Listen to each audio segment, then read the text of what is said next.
Welcome to Car Shopping Questions and Answers. I'm your host, Brother Deshaun, the auto advisor. And all I care about is making sure you pay less than everyone else for cars and never spend more than 30 minutes in a car dealership. That's been my mission. I spent 14 years in the car business. Now we do these live streams to make sure you have the strategies you need to save thousands of dollars, because there's only three prices you can pay with any car. Three prices: market value, above market value, or below market value. So all we talk about here is how to pay below market value, which leads to thousands and thousands of dollars in savings. And you can start typing your questions in and we will get to them one by one. So we appreciate you actually tuning in with us. Everything what I'll be talking about on this stream is out of my new digital book. It is called Cars from Home. That's a mindset. 7 steps to saving time, money, and avoiding dealerships. You can get a copy of it anytime over the next 30 minutes for 75% off. It's normally a $97 book. It's worth every penny. You can see it's 5 stars. You can Google it. But as part of my welcome offer, I want to give it to you for 75% off. So if you get to my TikTok bio before 30 minutes or my Instagram bio, click that website there, or the YouTube comments or the Facebook comments, you'll click a link that you can activate that 75% off and get your book for $24 instead of $97. But it's only for 30 minutes, so make sure you get there before 30 minutes is up. Okay, so we're going to start out with Mary's question, which is what to say if I'm asked to make a down payment. First thing you have to realize is down payments are not mandatory, and in all but 2 cases, they're unnecessary. So down payments, let's say you're looking at a car, it's $25,000. You want to buy it. The bank will lend as long as you have good credit, fair credit, good credit, great credit, 20% above what the car's value is. So if you're buying a car for $25,000, the bank will lend another, let's call it $5,000. So they'll lend $30,000 against a $25,000 vehicle. Now, what does that $30,000 entail? Well, let's say you want to put no money down and you want to buy the car and put your taxes in the loan. The bank will approve that. Let's say you want to buy it and put your fees, which may be a documentation fee and DMV fees. Those are the only 3 legitimate fees: tax, DMV, documentation. So you put that in there. So now that takes you from 26, 25. With the taxes, you go up to 28. With the fees, you go up to 29. The bank will lend up to 30 or 20% above the vehicle's value, which is 25, which means you can do a no money down deal. It is not required. Let's say the vehicle's value is 25, but because you have no shopping strategy, you pay 28. The bank only is going to lend 30 because the price you paid for the vehicle does not affect the value of the vehicle.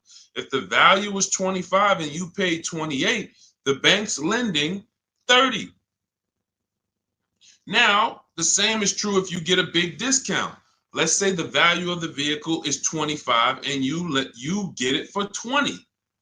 The bank is still going to lend what? Up to what?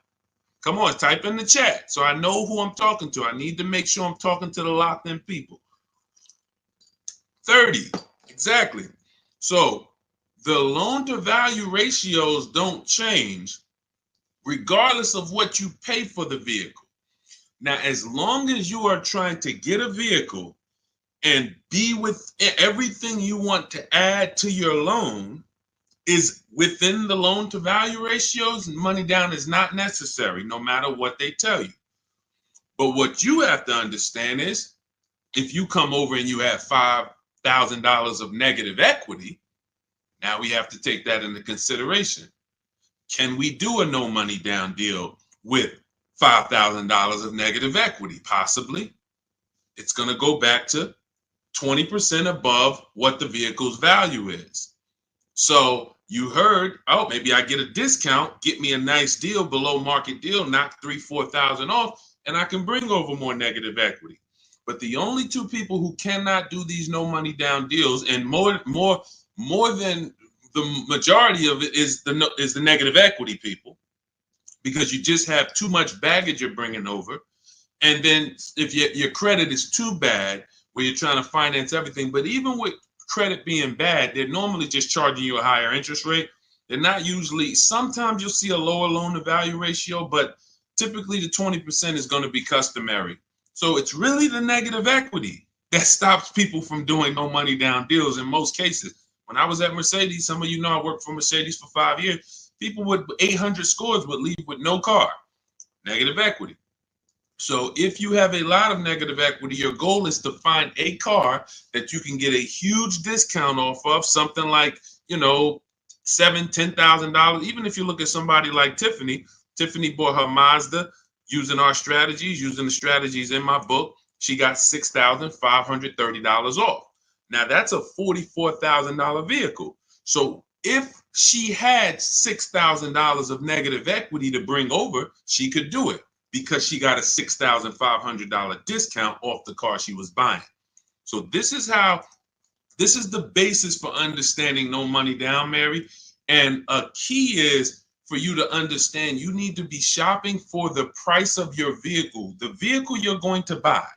You should be shopping for that with an out the door price, not with a loan. So let's say you are like, I want to buy a Hyundai Elantra. You should target whatever Hyundai Elantra you want, get the equipment, and then get a bunch of offers to see who's going to give you the biggest discount, because they're not all the same. They're very different. This isn't the Apple store. You could go to the Apple store in California, the iPhone's the same as the one in Florida. You go to a Hyundai dealership in Bay Ridge, Brooklyn, it's an entirely different price from, Inglewood, New Jersey. And total different price than, Metuchen, New Jersey. They're all different. And that's what you have to understand. When you're shopping for your vehicle, you're shopping for the dealer who's going to sell you the car at the best price. You will handle your financing, your down payment, your interest rates in a separate process. You don't want to mix those two.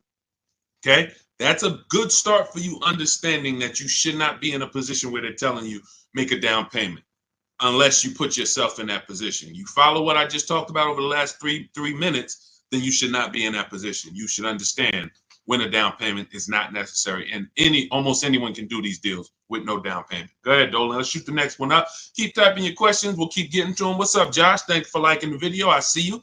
Thank you, Bianca. Welcome to the people who are shared. Malik, 621, thank you for sharing. Shout out to the sharers. I see you. It does not go unnoticed. I appreciate everybody who shares, hit that share button, and sends this broadcast to some other people. I appreciate you. All right, AG, car shopping for a used Tesla X, how to save or haggle. There's two types of used car dealerships. When I worked at Mercedes, the first Mercedes-Benz dealership I worked at, big markups, wants to negotiate. Big markups. $7,000, $10,000 markups, very exclusive cars in the particular case. But even if they didn't, they didn't have to have Mercedes. There's other dealerships that do this. They're going to leave themselves big markup, and then they're going to say, hey, let's negotiate. This is also for dealers who get a lot of traffic walk-ins. They're either on a highway. They know that we're going to get 50 people on a Saturday to walk in, so they can charge. They put these prices up. And they're not trying to really sell them online. They're trying to sell them to the unsuspecting locals. Now, different dealership says, I'm only going to mark my cars up $1,500 because I want to sell a lot of them. This is an entirely different model, different mindset, different process. Where you will get in trouble is when you're talking to a dealer, or you're about to buy, you're trying to buy from a dealer that has the $1,500 markup, has already priced their car better than anyone, and you're trying to get $2,000 off because you think you're talking to the markup dealers. That's when you end up losing. So how do we know the difference? We use a process. In my book, I have a process called the multiple marketplace strategy, where we have all the marketplaces open where used cars are. if a used car is not on a website, you should not be talking about. You shouldn't be talking to anyone about it. If you can't find a vehicle on a website, a public marketplace, where every dealer wants to sell their cars, do not negotiate on these cars because they can make up prices. Let's say if it was on a website, it'd be 26. You come in, you're like, hey, I like that blue car. Hey, how much y'all asking for it? What's to stop them from saying, hey, yeah, it's not on the website yet. We're going to be asking 29. And then you're like, oh, that sounds kind of high. Well, what did you think? I'm trying to get to like 24. Now, meanwhile, if you'd have sold for 26, you probably would have, asked for, but because you think he's asking 29, now he could talk you down to 26 and you think you got a good deal.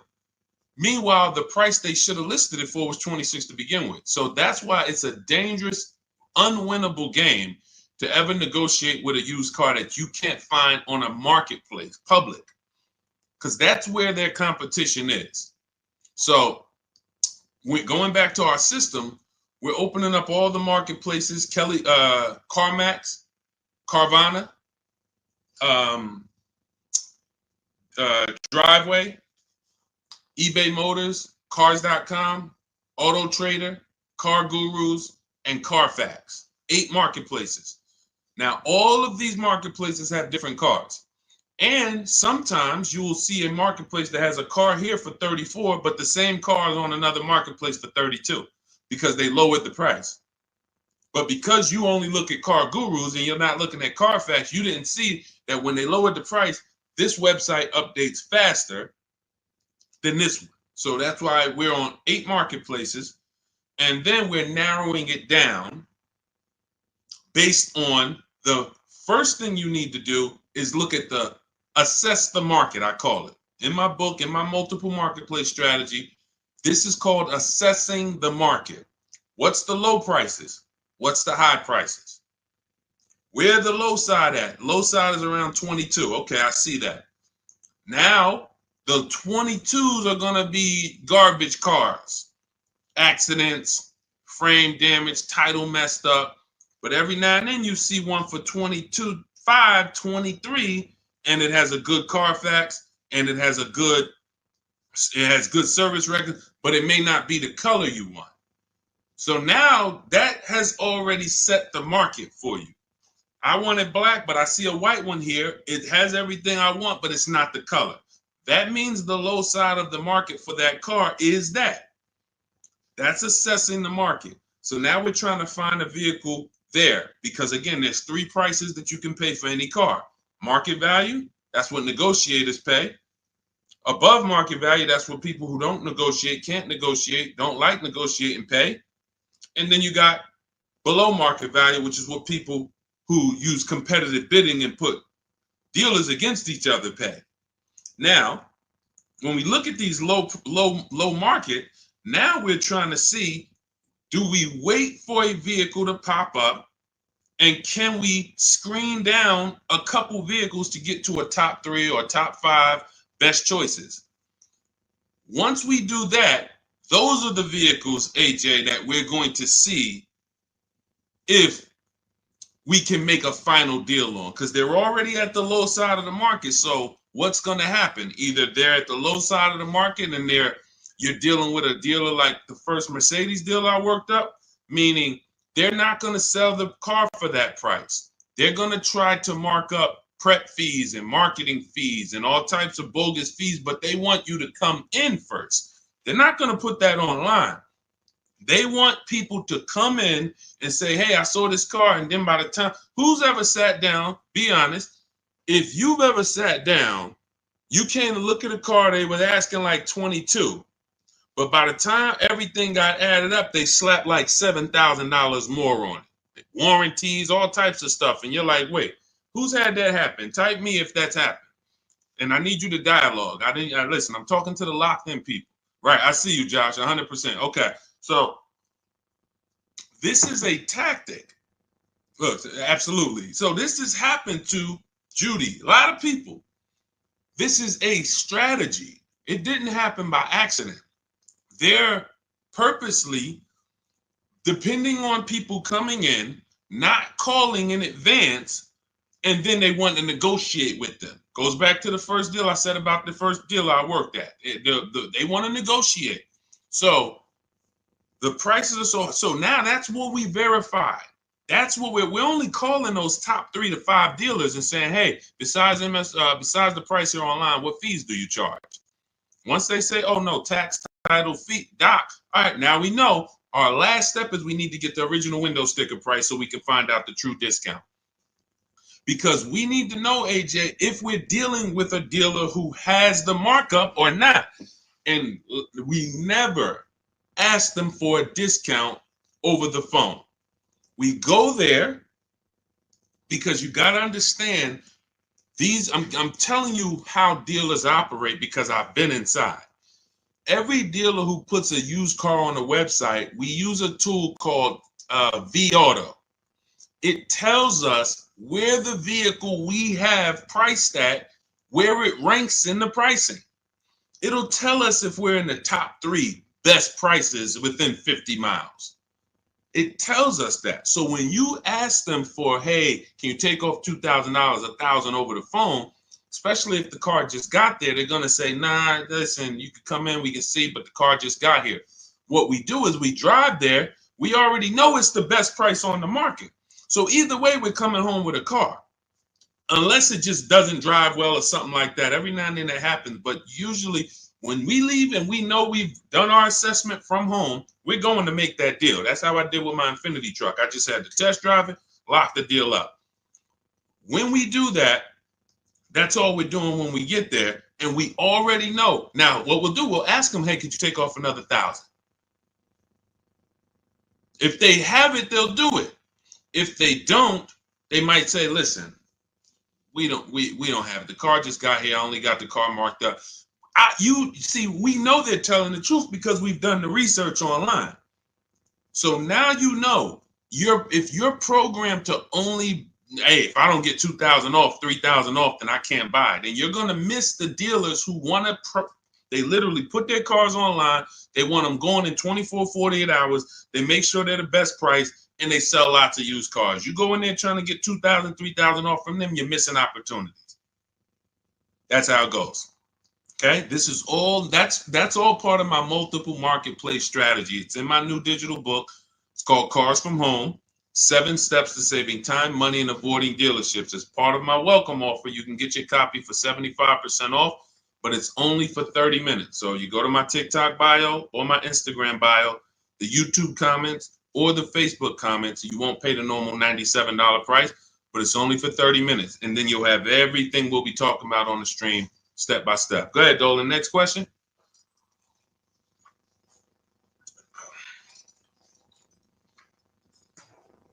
Okay, Mel, what's going on? A 5-year loan to buy a 2022 Jeep Compass. Is it good to trade in for a lease now? So this sounds like, Mel, you figured out you should be leasing, not buying. And now you're like, should I make that move now? In my book, step 1 is the leasing versus buying question, because this is the foundation of your car deal. You need to know how you're going to beat depreciation. So normally what happens is when people learn about the 8-year rule, which says if you're not buying a car to keep it for 8 years, then you should be shopping for a below market lease, not a purchase. So when people learn that, oftentimes they're like, okay, I know I'm not keeping this car. I'm in 8 years. Should I wait or should I transition to a lease now? There is no benefit to you waiting.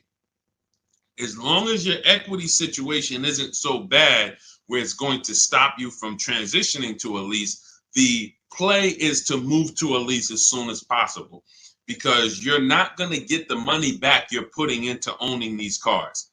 The only people that get the money back for owning these cars are long-term owners. 8 years, 10 years. We got people on here who have cars. I'm sure some of you have had cars for 8, 10, 12 years, maybe even more. We usually get somebody on here that has a car for more than 15 years. This is the people who get all the money out the cars. So if you're keeping a car in a short term, you're not getting the money out of them. You're putting the money in, But then when you go to replace it and you see how much you're getting back for it, you're like, wait, all this money I put in, this is all I'm getting back. That's why you don't want to put the money in. And that's what happens with below market leases. You look at somebody like Zafrina. Zafrina's driving a $65,000 vehicle, Jeep Grand Cherokee. I got it here on the screen. She's paying $579 a month, no money down. So $65,000 vehicle, that would normally be $1,200-1,300. She's paying $579 a month, no money down. She's never putting the money in. Raphael, she has a Jeep. This is her second car using our process. This is my second car. Look, she said it worked. Follow 2024 Jeep Grand Cherokee 4x4. MSRP is $46,000. Well, it's $45,900, but let's say 46. Payments $549. That's a 1.19% lease. That's normally at $45,000 before we even throw the taxes in. That's normally a $900 payment on a 5-year loan. You can type that into any auto loan calculator and see. So you're going from $900 to $549. $900 is what people are paying to buy, unless they put more money down. And then, see, people never factor in their money down. So that's why I always, when I'm talking to you, I'm going to let you know how much it costs with no money down. Because if it's $900 a month with no money down, but you decide you want to put $15,000 down, you can't tell people, well, my car payment's only $700 a month. What about the $15,000? Let's divide that, and then you'll see, no, it was actually $900 a month that you put into this vehicle. So that's why I compare, in every case, no money down, so we can really see how much these vehicles are costing us. So when you're paying $900 a month, you need to try to get that money back. And after a while, you'll see if you pay the car off and you keep it a long time, it makes sense. If you keep a car, somebody just said I had an 03 Camry from day one. Look, 307,000 miles. Now, time heals all wounds. He could have paid $10,000 too much for that Camry. Just overpaid. He didn't know what he was doing. It was supposed to be 20. They charged him 30. But if he kept the vehicle 20 years, do you see how that doesn't quite matter? What would matter is the short term. The short term. So the key is understanding, if I'm not keeping my vehicle long term, 8+ years, I shouldn't be buying, because I'm not going to beat the depreciation. I should be shopping for deals like Raphael got, like Zafrina got, like Jen got, like Ansley got, where they're leasing these vehicles, driving brand new cars, not putting a lot of money into them. They're paying cents on the dollar. These are below market leases. These aren't regular leases. And then you're beating depreciation that way because you're not putting a bunch of money into these vehicles. So there's no benefit, Mel, in waiting. You should do your equity assessment. You've already done step one, deciding whether you're going to buy or lease. Now you move to step two in our process. That's the equity assessment, where you call your bank, get your payoff, then go to the 6 websites we teach that pay cash: CarMax, Carvana, Driveway, KBB Instant Cash Offer, Car Gurus, AutoNation. Once you do your equity assessment, it's going to tell you, do you have positive equity, negative equity? And then you will move to the third step, but you have to do that first. So, but there's no benefit in waiting. None. Not one benefit in waiting longer to stay in a bad financial structure when you can go into a lease. Great question. All of this is in my new digital book. For those of you, you're sitting there, you're like, Deshaun, there's no way I'm going to remember all of this stuff. We haven't even started warming up yet. You can grab my digital book. It's called Cars from Home, 7 Steps to Saving Time, Money, and Avoiding Dealerships. It has everything in there step by step, leasing step by step, purchasing new cars step by step, purchasing used cars step by step, making banks bid for your loan step by step. And you can get it for 75% off as part of my welcome offer in my TikTok bio or my Instagram bio. Click the website there and or YouTube comments or your Facebook comments, and you can get it for 75% off, which will be $24 instead of the $97. But it's only for 30 minutes. Once 30 minutes expires, the welcome offer does go away. And $97 is still a great price for what you're going to get, but $24 is better. Okay, go ahead, Dolan. Next question. Just got the book the other day. Awesome, Mel. And I see you already made the decision about the step one, which is great. Just move to the equity assessment and just keep checking off the steps. Just trust the process. You're going to be just fine. Thoughts on leasing versus financing? Well, T, this is exactly what we just spoke about.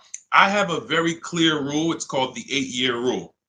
where it says if you're not buying your vehicle to keep 8 years, you should be leasing.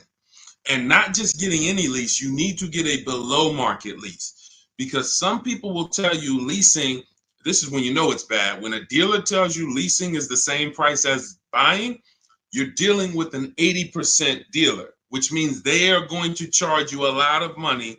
And that lot of money is trying to discourage you from leasing, but that's not what a lease deal would be if you shopped around. So look at Ansley. Ansley has a 2024 Infiniti QX60. It's a $58,000 vehicle. He got it for $554 a month. Only first month's payment down. I want you to pay attention to these details. We're not putting money down to get to these payments. These are what is called 1% leases, or anything below 1.5 we consider a good deal. Anything below 1% we consider it a steal. So it's a steal, it's a deal. And over 1%, over 1.5%, I say in my book, it's time to chill. We don't lease those. We don't sign those leases. They're bad lease deals. But look at Jen. Jen pays $512 a month. Now, normally these vehicles that they're buying would be $300 to $400 more per month if they bought them. So when you take somebody like Danielle, Danielle's Audi. It's a $45,000 Audi, 44 and change. If she bought that vehicle, she's looking at a $900 a month payment, no money down, 5 years. She's leasing it, no money down, $550. So she's paying, call it almost $400 less per month, because we didn't even put the taxes into the price of the vehicle. So if we put taxes into that MSRP, then it might be around $48,000. And her payment's probably going to be about $950 for 5 years. She's paying $550. Now, let's just to give you an example to understand it deeper, let's say she got a big discount off this Audi. Let's say they knock off even $10,000 for her, which would never happen. But let's just say she knocked off, I just want to prove a point here. Instead of 48 with the taxes, let's say she gets a big discount. She's at 38 now. How much is the payment on $38,000? Some of you know every $5,000, and that's going to be a little, roundabout math for you to do. Every $5,000 is about how much per month? Let's talk to the people who know this. Every $5,000 on a car loan that you look at every $5,000 is about how much per month? Not 1,000, Mel. I think you typed an extra zero by accident. Yes. $100. Yes, $100. Yes, I see a lot of people. Look, thank you, Cleef. Yes, I listen, man. I love the locked in people. Shout out to the people who locked in, following, and learning from what we're talking about here, not just letting it go in one ear and out the other. So when you look at a $10,000 car, you should automatically think that's $200 a month. $20,000 car, $400 a month. $80,000 car, you should be thinking, okay, that's $1,300 a month. So when you have these parameters, you don't get in trouble and you don't let people slap you in long loans. And how my payment so low? That's because you're in a 9-year loan. So when you have these parameters, you can't be tricked. So let's go back to, if she got a big discount off that Audi, 38 instead of 48. She's still looking at a $750 payment, $775. She's paying $550. So that is an example of how it's nowhere close. Even with the biggest discount you would get off of a brand new car, a below market lease is still so much lower from an investment standpoint, from what's coming out of your household. And let's take one more scenario, and this is all tied into the 8-year rule. When I say you can make it easy on yourself and just say, if I'm not keeping the car 8 years, I'm going to shop for a below market lease. Now I'm explaining the math behind it so that there's math behind it. So all right, I didn't just pull the 8 years out of my hat and say, hey, there's math behind it. So let's look at one more scenario. Let's say Danielle, somebody says they want to get a used Audi, because there's some of you you're like, well, Deshaun, what if I buy used? Does it still make sense? Does the 8-year rule still apply? Because I'm going to knock, 20, 30% off the price. If I get it used, now it makes sense to buy, right? No, it doesn't. Let's go deep on this. So let's say Danielle, instead of 44, where her Audi is, let's say she finds a nice one for 28. 3-4 years old. I'm being generous. She finds a nice one for 28. With taxes, let's just round it out to 30. That's her all-in price. She finds her a nice 3 to 4-year-old Audi. 1 year left on the warranty, and then she's going to be on her own. $30,000. What's her payment? 5 years. What's her payment? Let's go. Type in. $30,000, $600 a month. Thank you. $600 a month. So we just took some very clear scenarios, and we took 35,000 would be 600 a month. Would be 700. Josh, 30,000 is going to be 600. Yep, you got it. I see you updated it. So now let's look at this. We have a scenario where Danielle's driving a brand new Audi for the next 3 years, $550 a month. Had she bought a brand new one with a dramatic discount, she's still be with a regular discount, she's going to be $900 a month. With a dramatic discount, she's still going to be it was close to it was 38. So 38, still close to almost $800 a month, $775. Then with her used version, if she bought a used version and got a great price on it, 28 plus tax, she's at $600. So every one of those scenarios is much more expensive than the purchase and then the lease, than the below market lease. And frankly, you can't really compare a 3-year-old, 4-year-old Audi to a brand new one. You just can't. Because you're only you're paying $600 a month, I'm paying $550, but the benefits even outweigh that. You're gonna have no warranty after a year. Anything goes wrong, you're on your own. You're going to, 3 years from now, your vehicle's going to be 7 years old. 3 years from now, I'm going into a brand new, another version, 2028 or whatever's going to be out then. So there's no comparison. When does the buyer win? The buyer wins in the long run. You can see the buyer's losing in the short term, right? In every one of those scenarios I just laid out, the buyer is clearly losing. Brand new car buyer paying $300, $400, $500 a month more than the below market lease, losing. The used person got a payment closer to the below market lease, but look what they're driving. 3-4-year-old car. It's going to have no warranty soon. They're going to be on their own. And then the majority of that time they have it, they're going to have no warranty. That is the life of the buyer. But after 8 years, the money paid starts to stack for the lease person.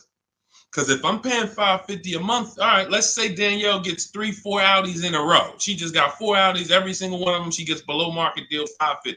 Below market deal $550. After she gets to year 8, she's paid more than these other people. Year 8, she's paid more. So at that particular point, financially, the buyers are ahead. But before that, the buyers have lost because Danielle's driving better vehicles for less. That's why it's the 8-year rule. This is the first decision you make, because if you make this wrong, you lost. If you go in to buy a car, if you go in and you buy a car, but you should have leased, you lost. I just showed you. Doesn't matter how good of a deal you got. Man, Deshaun, they knocked 15% off for me. Does not matter. If you're going to replace that vehicle in 3, 4, 5 years, you would have been better off getting a below market lease and never tying up all of that money in the vehicle. That makes sense? Type $signs if you're clear on that. Type $sign, $sign if you're clear on that. All of this is in my new digital book. That's step 1. It's called Cars from Home. It's 5-star rated. Thank you to everyone who's reviewed the book and rated it.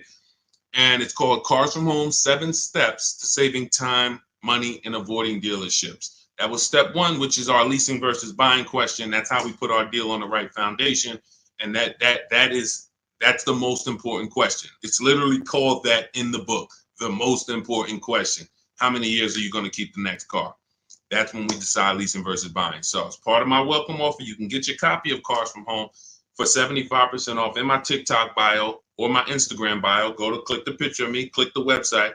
and then you can activate your 75% off for the book, but it's only for 30 minutes. Also in the YouTube comments or the Facebook comments. After that, price goes back up to $97. Welcome offer is gone, but go get your book and come on back to the show. And make sure when you get the book, you screenshot the thank you page, because on that thank you page is the link to open the book. I also email you a copy, but sometimes you type in your email wrong, you type in too fast, and that screenshot has my support team's email, where you can email my support team just in case you type your email wrong and your book's not in there. So go ahead, Dolan. Next question. Just keep them coming. Keep typing your questions, y'all. We will get to as many as we can while we're on. How do you calculate the negative equity?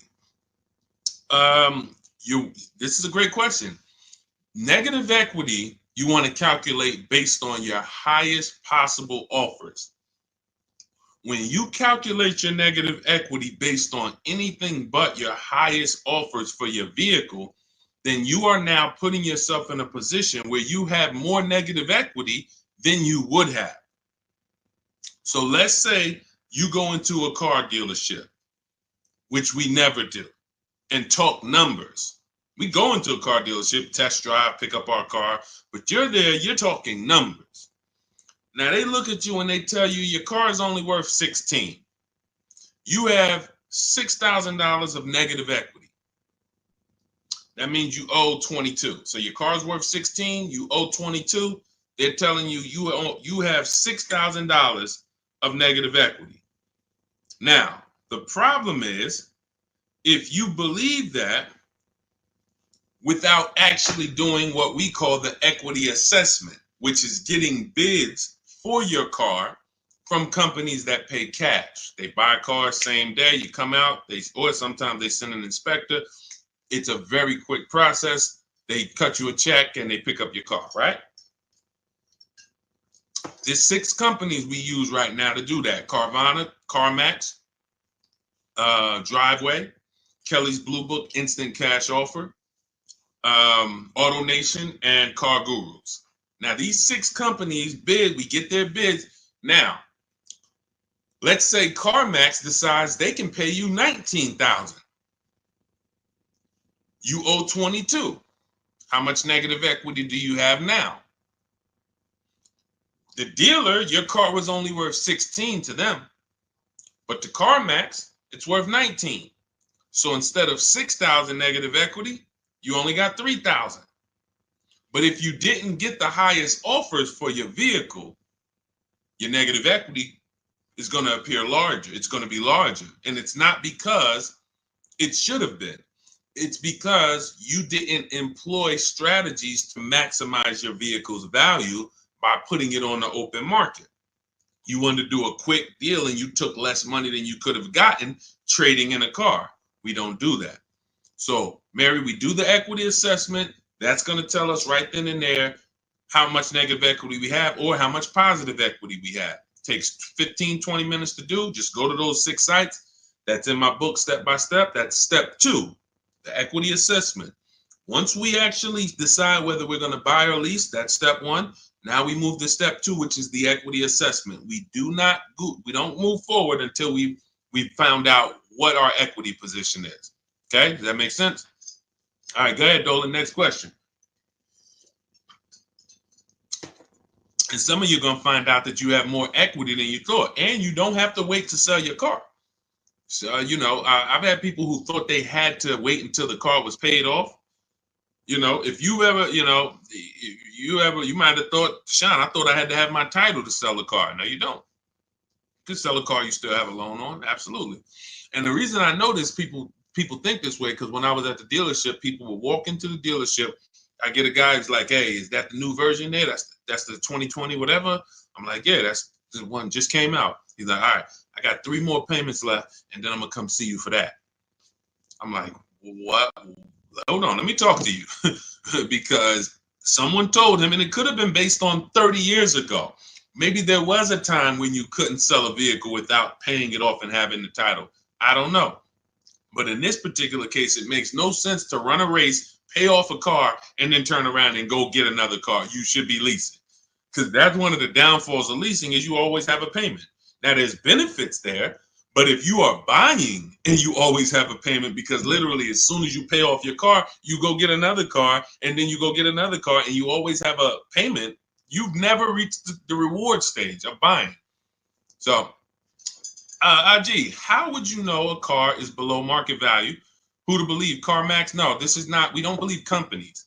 You know a car is below market value by looking at the market and getting multiple offers. There is no quick, oh, let me plug this in and this tells me this. We don't trust anyone. There's no trusting or believing anyone. You want to assess the market. If I'm looking at a bunch of used cars and I'm looking at, okay, 2020 to 2022 Honda Civics, I can see what the low side of the market is. They're at 19. I can see the middle of the market is about 23. Then I can see these all of my other ones, they high. I need to know where the low side of the market is. If I'm leasing, everything we do with buying, if we're buying a new car or we're leasing, we use a strategy in my book called the 25 to 5. We connect with 25 dealers online. We're going to get 5 offers. This is for new cars and leases. Assessing the market for these cars comes through multiple offers. So when I look at, let me give you an example. I use an example like Teddy. So Teddy gets multiple offers. How does he know that his BMW deal is a below market deal? Says here, look, the post is a bit wordy, but I'm too pumped. I will never lease another vehicle any other way. From start to finish, this deal took 6 days. Connected with 25 dealers online. We do this in 20 minutes. I show you in my book how to do this in 20 minutes. 4 nearby states. He's on the Indiana border. I received 10 offers. I only use the scripts provided. So I provide you with email scripts, copy and paste, because I know everything these dealers are going to say. Obviously, I was a car dealer for a long time, so I know the canned responses. So I wrote the email templates to respond to them. Now, he ends up, this is a $73,000 vehicle. He closed his deal at $856 a month, no money down. Now, how does he know $856 was the below market deal for his BMW? Because his highest offer came in at $1,123. So you can see my highest offer during this process from a different dealer was $1,123. Look, the dealer closest to me, the local dealer, came in at $986. So his closest dealer is $986. His highest offer is $1,123. He closes his deal at $856. It's clearly below market value because he sees the market. The only way to get below market deals is to look at the market. That's why we have the best system for getting multiple offers on new cars and leases. Or if we're shopping for a used car, we're looking at multiple options. That's the only way. That's why I said there's 3 prices you can pay for any car. If you're going to buy a car, lease a car, if you're going to buy a new car, buy a used car, or lease a car, there's 3 prices you can pay. Market value, that's what negotiators get. They don't know if they're actually getting a below market deal. They're just negotiating to try to get to the bottom. But they don't know they're at the bottom because they don't even know if they're at the dealership. Let's just say, let me go back to Teddy's deal. Let me show you an example of why you can't get a below market deal from the wrong dealer. This Teddy's local dealer comes in at $986 a month. Now, we have counter offer calculators in my book. His $986 from his local dealer is not the first offer. That's the last offer. That's, hey, we're not doing anything lower than that. The highest offer, $1,123. We're not doing anything lower than that. So if somebody's in there and they're negotiating with one of those dealers, they're not going to get to $856. They're at the wrong dealer. They're at an 80% dealer, and 80% dealers want to make a certain amount of money or they're not going to sell the car. If they can't make $5,000, they're not going to sell a car. $7,000, whatever it is, I'm not going below this. Meanwhile, the dealer who beat everyone's offer at $856, maybe they only made $2,000. Maybe they only made $3,000. Who knows? But the point is, they said, I don't need to make all that. I'm going to beat my competition and sell this person a car. That's a 20% dealer. That's why I say negotiators pay market value. People who don't, if you don't negotiate and you're like, man, Deshaun, I just go and I close my eyes and just wake me up when it's over and I could drive out of here. You're going to pay above market value. So you're gonna, because you just don't have any, you don't have any fight in you, you have no strategy. But below market is reserved for the people who are putting dealers against each other, because it's the only way to know you got a below market deal is when you can look at enough options and know that you paid less. It's like this with anything. It's not just cars, TVs the same way. If you were buying a 100-inch TV, how would you make sure you're getting a good deal? You're going to look at probably 30, 40 TVs in every website. Then you're going to be, oh, this one's on sale, $699. All the rest of them is $900 and $1,000. Clearly, that's the below market deal. Same principles. Same principles. Go ahead, Dolan. Next question. You know, coincidence. All I do is teach you to shop for cars like you shop for everything else. Everything else in life, you shop this way except cars. Cars, you shop a way you wouldn't shop for anything else the way you shop for cars. Think about that. Am I right or am I right? Type right if you know I'm right. The way you shop for cars and buy cars, you won't buy anything else like that. You don't buy houses like that. You don't buy jewelry like that. You don't buy maybe jewelry. That's a little, you know, because it's sometimes tough to put people against it. But you don't buy TVs like that. You don't buy furniture like that. Just walk in and all right, go back and forth. No, you're comparison shopping. You're using the internet as your friend to get the information and start to have multiple options. That's all we do when it comes to cars. That's why we win easily. It's no struggle when you're using the internet to put people against each other. The struggle is going in and battling and begging someone to take money off when you're already about to spend 30, 40 grand with them. Imagine that. You're about to make a $40,000 transaction and you're just begging, come on, can you take off another 500? Just $40,000. All right. Best SUV to buy. This is all subjective. If you want to look at ratings, feel free to do that. I don't recommend cars because it's just too subjective. There's over 40 car companies. All of them have vehicles in every size category: compact, midsize, large, 3 rows. So there's so many categories. The key is this: find one you like based on looks. I like the look of that. And then you can come home and do what we call a quality check. This is in my book. This is in step 4. This is when we make sure the car we're shopping for is a good car. Some vehicles have a bad DNA. I want you to remember this. DNA you can't get around. You cannot repair DNA. So if a Nissan has a particular transmission that goes out between 80 and 90,000 miles, I never get it, because I would never buy that car, because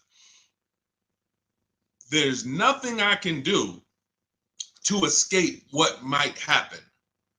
It's just literally the luck of the draw. Maybe mine doesn't go out at 80, 90,000, but these vehicles are known for the transmissions going out from 80 to 100,000 miles. That's why you'll notice a lot of Nissans for sale. They got like 80,000 miles on them, 90, because people get rid of them right when the transmission starts slipping or right before it goes out. That's what happens. So you can, and this is not all Nissan. So you need to, we always type in the actual car to Google, and we type in 2000, we put the year, the make, the model, 2000 Honda Accord reliability, 2018 Nissan Altima longevity. There's three words that we use that you need to get familiar with: initial quality, reliability, longevity. This takes 5 minutes to do. Initial quality tells you, what does the data say? What are people saying about the vehicle the first 90 days? So if you're leasing a car, you're going to buy a car new or you're going to lease it, you need to know what the initial quality reports are. What are the owners saying the first 90 days of the vehicle? Is it in the shop? Is it electric problems, little malfunctions, blind spot, whatever? That's initial quality, first 90 days. Reliability is your first 3 years. So you need to know, what are people saying about this car, not my neighbor. Not my neighbor. My neighbor owns one of them. There's 10,000 out here. What are they saying? Maybe my neighbor got a good one. You know what I'm saying? Your neighbor might have just got a good one. But I need to know, what are people saying about this vehicle the first 3 years? That's reliability. And then longevity is the long run. 7, 8 years, the engine. People, you're going to see people like Motor Trend and Vehicle Engines, all these websites that all they do is study engines and longevity. What are they saying about this vehicle? Are they saying that the transmission's known to go out?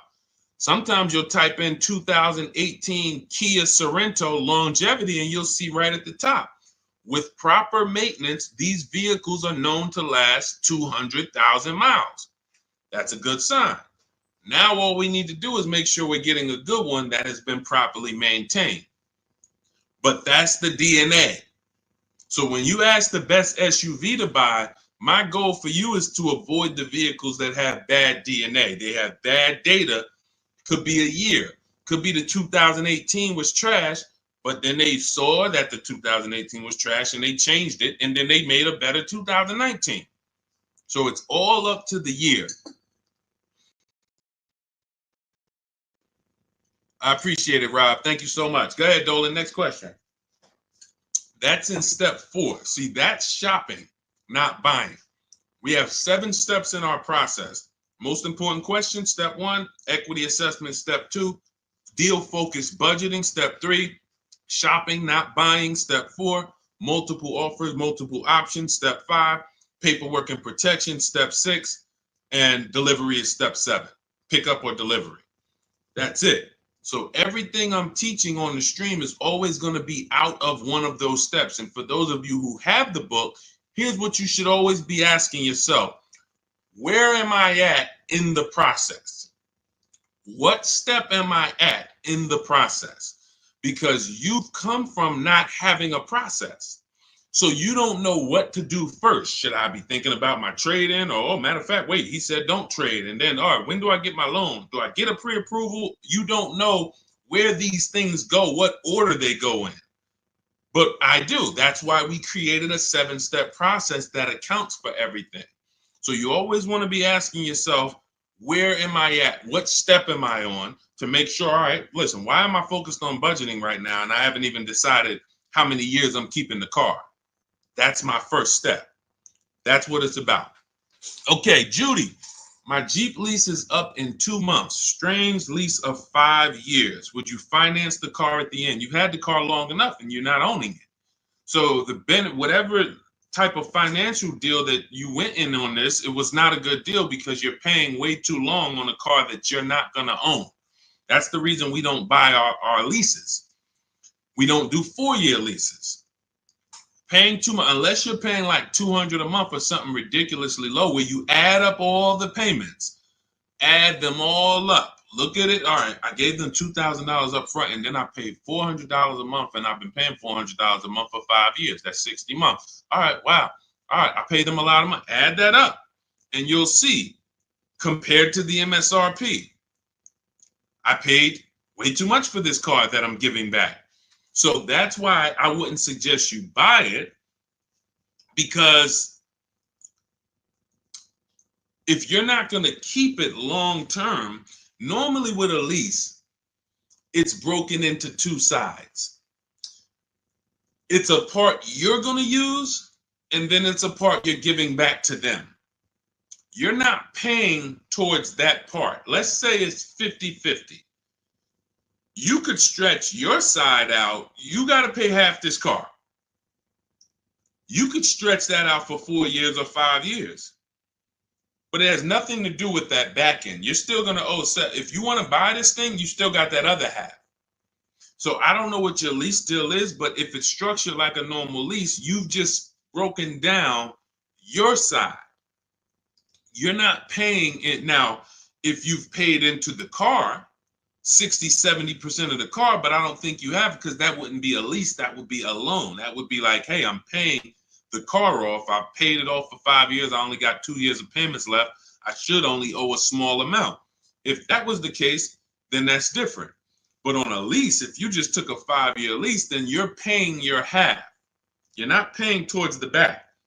So you might have a very, very low payment, but you're not actually building, you're not paying towards the car. You're only paying towards the half you're going to use.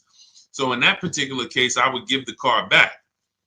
Now, again, I don't know the exact details, but that just doesn't, but here's the benefit of leasing is cents on the dollar. Look at somebody who has a Jeep. You can see here, Raphael got her Jeep. It's a $46,000 Jeep. She's paying $549 a month, no money down. So she's putting into this car $549. Let me do some math. This is why when we get away from these structures, it doesn't make sense anymore. $549 times 36, that's $19,700. Now, going back to her deal, the vehicle itself is $45,900 plus tax and fees. She's going to pay $19,000 over 3 years. That's less than what the vehicle would normally depreciate. So her vehicle that's 46 minus 19, about 27 is what's left, not to mention her tax. This is why you have to be judging the lease deal. Leasing is all about, I need a low payment and I need to pay less than I would have tying up all of this money. So once we get into these long leases, we've defeated the purpose. We've defeated the purpose of leasing. So I wouldn't finance the car at the end, Judy, unless you look at your deal and you can see that you only owe like another 10 grand or something, or 12 grand. Then okay, maybe you do pick it up on the back end, but then you should have equity, because if it's going like a normal loan and you've been paying for 5 years, you should do your equity assessment. You have equity, but if you're in a 5-year lease, you won't have equity. All right, it's just, that's a strange structure for sure, like you said, and never do it again. Unless I'm wrong about it, that's just not something that you want to do again. And hopefully you had a super low payment and you just kept the payment low for 5 years. But again, you're in the same car. There's no warranty. It's just, let's do something different. There's much better ways to benefit financially and drive, nice vehicles. Yep, you got it, Elaine. Thank you. Thanks for always tapping in. I always see your comments on my videos. I appreciate it. Go ahead, Dolan. Next question. Okay. Rita, what have you heard about the 2024-2025 Nissan Kicks? I would look at what we said over the last 7-8 minutes when we're checking the DNA of a vehicle. I ran down how we check reliability, initial quality, and longevity, and I would let it go from there. I don't give my opinions on cars. Now, what I do is I'm preparing these top 5 reports. So that's something we want to launch big in the next 2-3 weeks. We want to start giving you, based on the data, what are the top 5 worst SUVs, compact SUVs? What are the top 5 worst luxury cars? What are the top 5 best compact luxury cars? So we want to give you those things based on data, but that's not my opinion. You don't want to take someone's opinion on a car. You want to go where the data goes, because the data polls tens of thousands of people who have the car, and they report, this is what people are saying. This is what most people are saying. And that's all we want to focus on. But what I do, Rita, is go back into the YouTube video, rewind about 7-8 minutes. You'll hear my whole layout of how we check reliability, dependability, initial quality, longevity, how we check the DNA. That's checking the DNA of the car. And that's what's super important. You don't want to end up with a car that's in the shop every 3 months. I could teach you to get paid less than everyone. Yeah, all right, you use the strategies, you paid less than everyone. But what does it matter if you have a car that's now, every time you go out, check engine lights on, every 3 months, check engine light. What is this? So make sure you do that. Okay, and this is all in my new digital book, Cars from Home, 7 Steps to Saving Time, Money, and Avoiding Dealerships. We're talking about a piece of step 4, which is shopping not buying. The reason it's called shopping, not buying, is because shopping is deciding what you want. Now, you're not taking enough time to do that. You are letting people rush you in a lot of cases. And now, once we decide what we want, it only takes us 90 minutes to get it. You saw what Ansley said. He got his deal, Teddy, 6 days. I got my below market deal. Ansley, he got his Infinity truck. Look, he said, I started the process Saturday. I accepted a deal Monday. It's quick. By the time we hit the market, we are seeing below market deals like that. So it's not even a matter of needing a month or 2 or 3 to be able to do this. Now, if you have time, you can watch the market, because deals change every month. So you can watch the market and see, okay, let's see the lease deals next month. Let's see where the used car price is going next month. Are they going down, up? So if you have time, that's a benefit. But even if you have a week, you can still get a below market deal. So that's step 4, shopping, not buying, deciding what you want. And when you do this the way I'm teaching you, you'll never worry about getting a car and then 3 months later you're like, man, I don't like this car. I need to replace it, which is a loss, because you're going to lose money, because you already depreciated the car. Now you're trying to replace it. So you're going to lose probably 15% of the value, whatever you paid for it. So we don't want to do that. You want to take the time to shop. You want to choose your vehicles wisely, test drive them, and you want to enjoy the process. And you will enjoy the process when you stop mixing buying with shopping. Let me say that again for those in the back. You will enjoy the shopping process, which is deciding what you want, when you stop mixing that with buying. Hey, Charlie, we're going out this weekend. You and your mother, we're going to go test drive some cars. We're going to go see the Nissan. Then we're going to go to the Chevy dealership. And I want you to sit in the back, and I want you to make sure that you can get all your football equipment back there. We're going to look at like 3 different vehicles. Oh, that sounds good. That sounds good. Now you're at the first dealership. You see it. Okay. All right. What do you think, Charlie? This is nice. But yeah, this is nice, Dad. I like it. Let's go see some other ones. Next thing you know, the salesman says, hey, well, we got a sale today. So 1-day sale. Oh, now you're sitting down. Now you're sitting down. What are you talking? Well, Dad, what's going on? I thought we were going to the other dealerships. Yeah, son, hold on. Me and Daddy and Mom, we're working a deal here. Next thing you know, you're buying, not shopping anymore. And this is how you leave money on the table. Don't shop competitors. This is a tactic. Call them the showroom shackles. They want you to sit down, just picture, remember this. Every time you sit down at a dealership, just picture shackles coming out of the armrest of the chair, and because isn't it like that when you try to get up? Doesn't it feel like you're shackled? When you try to get up, hey, some of you can't even get your keys back. Hey, where my keys? Hey, you got my license? Hey, who has my driver's license? Hey, did you give me back my license? So this is a tactic. So once you understand, we avoid all of this. We never talk numbers in the dealership.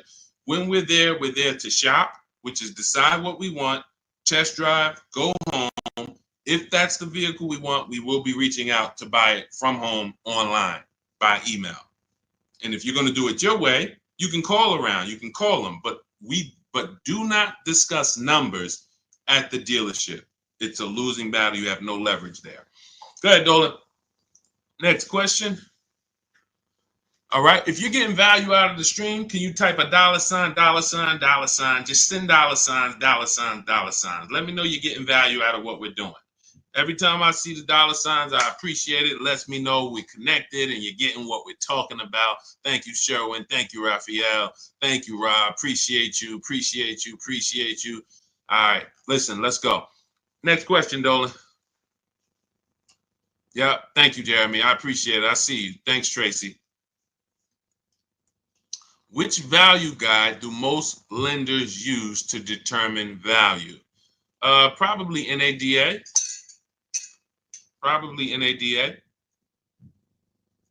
But you should be shopping for below market deals. You could, if most people are paying 25 and the bank's using 25 as the value of the car, I don't want to pay 25. Why do I want to pay what everyone else is paying? So using the strategies we're discussing, multiple offers, low market, everything we're doing, you're in a scenario where when you pull up to someone with the same car, you've paid 2, 3, 4,000 less than them if they got market value. If they paid above market value, you might have paid 6,000 less than them. And this happens. Unfortunately, it happens sometime at one dealership. I remember I was at a Mercedes dealership and a customer comes in, he's going nuts. He's like, hey, I got an E-Class. Me and my neighbor, we go out to dinner the other night. We got the same car. I'm paying $200 more than him a month. He was pissed off. Now, how does that happen? One person paid above market value. Maybe the other person paid below market value or market value, but it's a $200 spread. Same vehicle. So when you're using what we're talking about, what you're learning in my book, what I talk about on these streams, you are not anywhere near what lenders should be looking at you and saying, man, that's be good. I don't know how you got the vehicle for that price, but that's a good loan to value ratio. In case the vehicle gets totaled, we know that we're in a good position. We know, rather than, hey, this guy has a vehicle, it's worth 27, but he bought it for 28. He's cutting this thing close. He needs gapping. So, all we care about is below market. We're not interested in none of these high prices, and how bad they are for other people, unfortunately. Go ahead, Dolan.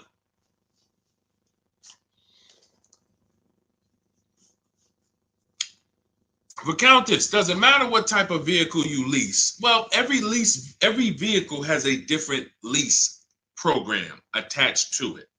So every trim level has a different lease program attached to it. So a Mazda 3 Sport has a different lease program than a Mazda 3 Touring in many cases. Has a different lease program than a Mazda 3 Grand Touring. So every vehicle is different. Here's how I look at leasing, and here's how I want you to look at it if you want to talk value and money saving. You're looking for the car that you could drive the highest MSRP car for the lowest price. So my first lease was a Pontiac G6 $256 a month. It was like a $20,000 car in 2006. I paid a little more for it because I didn't have the credit. I had never financed the car. So I had to pay, I think I got tier 3 through my dealership. It was like maybe $40, maybe $30-something more per month that I had to pay. But my next lease was when I was at Mercedes, I leased an Infiniti that was next door. It was like a $32,000 car, $325 a month. It was an Infiniti G25. And then maybe a $35,000 car, G25. Then I leased a Q50, which was a $45,000 car, $345. Then I leased another Q50 because this was my wife's car, $365. And then I leased myself a Jeep Grand Cherokee 2018, $330, $35,000 truck, $330 a month. These are all under 1%. You take the monthly payment, divide it into the total MSRP. If it's under 1%, this is a steal. Incredible value. You're driving very expensive vehicles for very, very low payment. So, and then the last Infiniti that I got that I leased was we had 3 Q50s that my wife drove. And the last one was $365. So it kept going up by $20. Every time it would go up by $20. We had 3 Q50s. These were $44,000 vehicles. So that's how I approach leasing. Now, I might look at another vehicle, the same $45,000, but the lease program is not as aggressive. Once I shop my offers, maybe I'm at $500 because it's a different lease program. The lease program, in order to be at a 1% lease or close to it, you need a lot of support from the manufacturer. You need rebate, you need incentive, and then you need to get bids. So you can have a great lease program, but if you're at an 80% dealer, you're not going to see these deals that I've been showing this whole stream. You're not going to see any of these deals. You need a great lease program, and that combines with the bids that you're getting. And then once you get that, you can see, am I at 1%? Am I at 1.2%? Am I under 1%? Zafrina got a 0.88% lease on that Jeep Grand Cherokee, the electric version. She got a 0.88% lease. Ridiculous. $65,000 vehicle right here. She's paying $579 a month. No money down. $65,950, $579. That's a 0.88% lease. Ridiculous value. Ridiculous value. So the lower value, the lower percentage, the better. I max it out in my book. I teach you the 1.5% rule. 1.5%, we don't lease above that. We don't lease cars where the lease deal is above 1.5%, because when you add up all the payments, you're paying too much for a car you're giving back above 1.5%. It doesn't make any financial sense to lease the vehicle at that point. We just go to another vehicle. I've had people that said, Deshaun, I wanted to lease the Range Rover. I got all my offers back. It was 1.6, 1.7, 1.9, 2. What do you think? I said, pick another vehicle. Go back to the Range Rover in 3 years. Maybe it'll have a better lease program then. There was a time, I remember Range Rover Sports had a great lease program. There was a time where the Velar had a great lease program. It goes away. And then they're like, hey, you know what? We need to sell some of these. It comes back. So, but it's so many vehicles out here. It doesn't make sense to lease something where you can't get it for below 1.5 or even lower, because there's just so many vehicles. You can find one with a great lease program using what I teach. Every vehicle you shop, it's only going to take you 90 minutes to see the market. Once you get to step 5 in my process and you're actually shopping the market for lease deals, it only takes 90 minutes to go to the websites, copy my scripts, and then get the offers back. So you can do this for 3-4 vehicles over a weekend if you want. But that's what you need to do. And then you determine what's the best value for me. Simple. I'm only leasing vehicles that I know I can drive them for cents on the dollar, and they're expensive vehicles. I don't even do 1.5. Sometimes you'll see somebody, they really like a vehicle. I always say, if you really like a vehicle, you shouldn't be leasing. If you're leasing, you don't love a vehicle. So let's put that out there. If you're switching vehicles every 3, 4, 5, 6 years, you don't love the vehicle. People who buy their vehicles to keep 8, 9, 10 years, then we can talk about love. But leases, they so fast. You lease a vehicle in 2.5 years, you got to start thinking about what I want next. 2.5 years, what I want next. So there's no love here. You just find something you really like that has a great lease program where you could pay these low prices, and then you move on and you do it again in 3 years. Don't fall in, that's what leasing is about. All right. So, and look, I saw somebody say that Audi, there's no rhyme or reason. All you can do is pick a vehicle, shop the market. There's no Audis have the best lease deals, Jeep Grand Cherokee, because look at how many vehicles are within Audi. You have the Audi A4, and then I told you have different trim levels. You have the Premium Plus package. You have Audi A6. You have the Honda EX, EXL, Touring. These are all different lease programs. So there's no way for you to say, oh, well, I know Jeep Grand Cherokee Limited, they have a good lease program. No, you pick a vehicle, shop the market. None of these people who got these lease deals thought that, or none of the, even the people who purchased, no one, Sean saves 20 grand off his F-150 Lightning. He didn't know he was going to save that much money. Kimberly, Maserati, she gets $21,000 almost off the vehicle. She didn't know that. She didn't pick the Maserati because she knew she was going to save $20,000. She said, hey, Maserati's my first choice. Let me go shop for it. Oh, below market deal on this is $20,000 off. That's the way it works. Look, at the time last year, Eddie bought this 2023 Toyota Camry hybrid. They were extra hot at the time.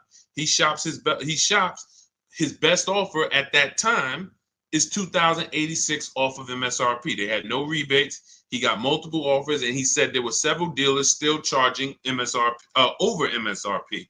Now, the market's changed on these in a year, but at the time, that was the below market deal. So no one goes in knowing how much a below market deal is going to be. You pick your vehicle, use my strategies, you get your offers, 24 hours, 48 hours, you have all the offers, you can see, how does it look? You got 5 offers, 7 offers, how does these look? Oh, wow, I'm saving $6,000. That's the best offer. All the other ones are saving me less than that. Oh, here, I'm saving 10 grand. Then you make your decision.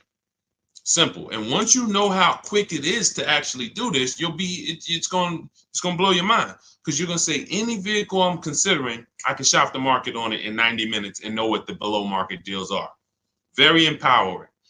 So everything you're learning is out of my new digital book. It's called Cars from Home: 7 Steps to Saving Time, Money, and Avoiding Dealerships. This is a 7-step process for below market leases, below market new cars, below market used cars, step by step, A to Z. There's nothing left to chance. You can get your copy of it for it's normally $97, but 75% off, as long as you get to my TikTok bio before the 30 minutes is up, or my Instagram bio, or the YouTube comments, or the Facebook comments. That's my welcome offer. It's a digital book, so it will be in your inbox immediately. As soon as you get your book, make sure you screenshot the thank you page, because that does have my support team's email, just in case you type your email wrong. We can't email a book to a wrong email, so you could always reach out to my support team. And also on that page is the link to open the book. So as soon as you get it, you might want to open it, save it to your computer, but save the master link, because anytime I update the book, you actually get the updates. A couple months ago, Vroom went out of business. Vroom used to be in our equity assessment, used to be on our used car marketplace reports. They go out of business. We got to delete them. I went into the file, removed Vroom. Everyone who opened the book after that never saw Vroom again. So you keep the master link. That way, when I update the book, you get it. I don't charge for updates. I want you to win. That's why I'm giving you the welcome offer, where you could even get it for $24 instead of $97. But even if you miss the 30 minutes, you should go and get your copy for $97, because what you're going to benefit from is going to be 10 times worth what you paid for it. But if you get there before 30 minutes, you can actually get it for $24 instead. So go get your book. I appreciate you tuning in. I want to see you win. Make sure you email me your car deals when you make them. Send them to me by email. I love to see your deals, so I can bring them into the show and keep, talk about you the same way I'm talking about everyone else. And we'll make this happen. Keep unlearning. Leave everything you learned at the door. When you get my book, don't bring any of your old ideas to me. Trust our process. Leave all of that old way at the door, and your success is guaranteed. So I'll see y'all on the next stream. God bless you.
Poland's in the back.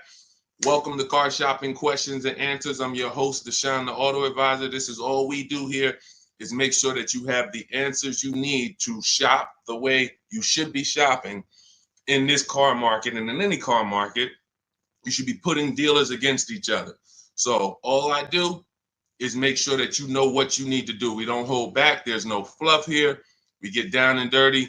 And but I do want you to lock in. If you have a notepad, you're going to want to take notes. You're going to want to watch this recording, because we're going to be going over some stuff you've never heard before. Pretty much everything we talk about here is stuff you've never heard, you've never done, and that's okay. That's why we represent unlearn, relearn.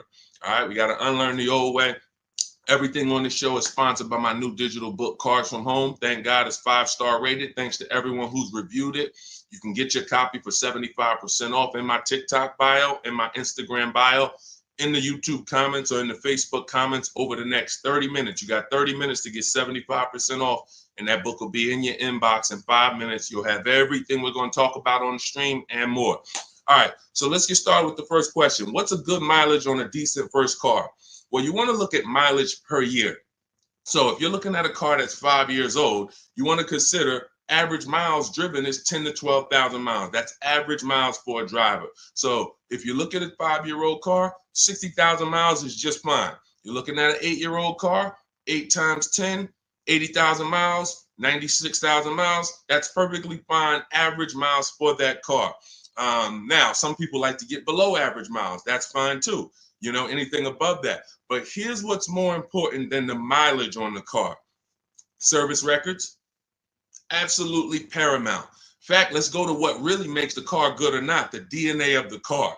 The DNA of the car is things that can't be fixed even when the first owner took care of the car. You might have a car, we always do what's called an initial quality check, a longevity check, and a reliability check on each car. I'm going to show you how to do that very easily. It takes 5 minutes. All of the stuff that I'm talking to you about takes minutes, not hours to do using a computer. So when you said the DNA of a car, that's something that can't be controlled because they made it that way.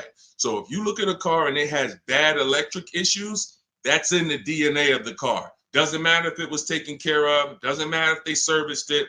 It's built in. Some cars, when you do your longevity check, let's say you're looking at a 2018 Nissan Sentra. You type into Google 2018 Nissan Sentra longevity.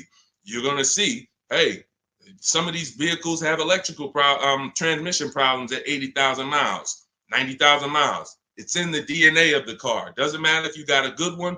Doesn't matter if you got a bad one. Chances are you're going to deal with these issues. So what we do, any car you are looking at, a used car, I want you to type in the year, the exact year of that car, and then type in reliability.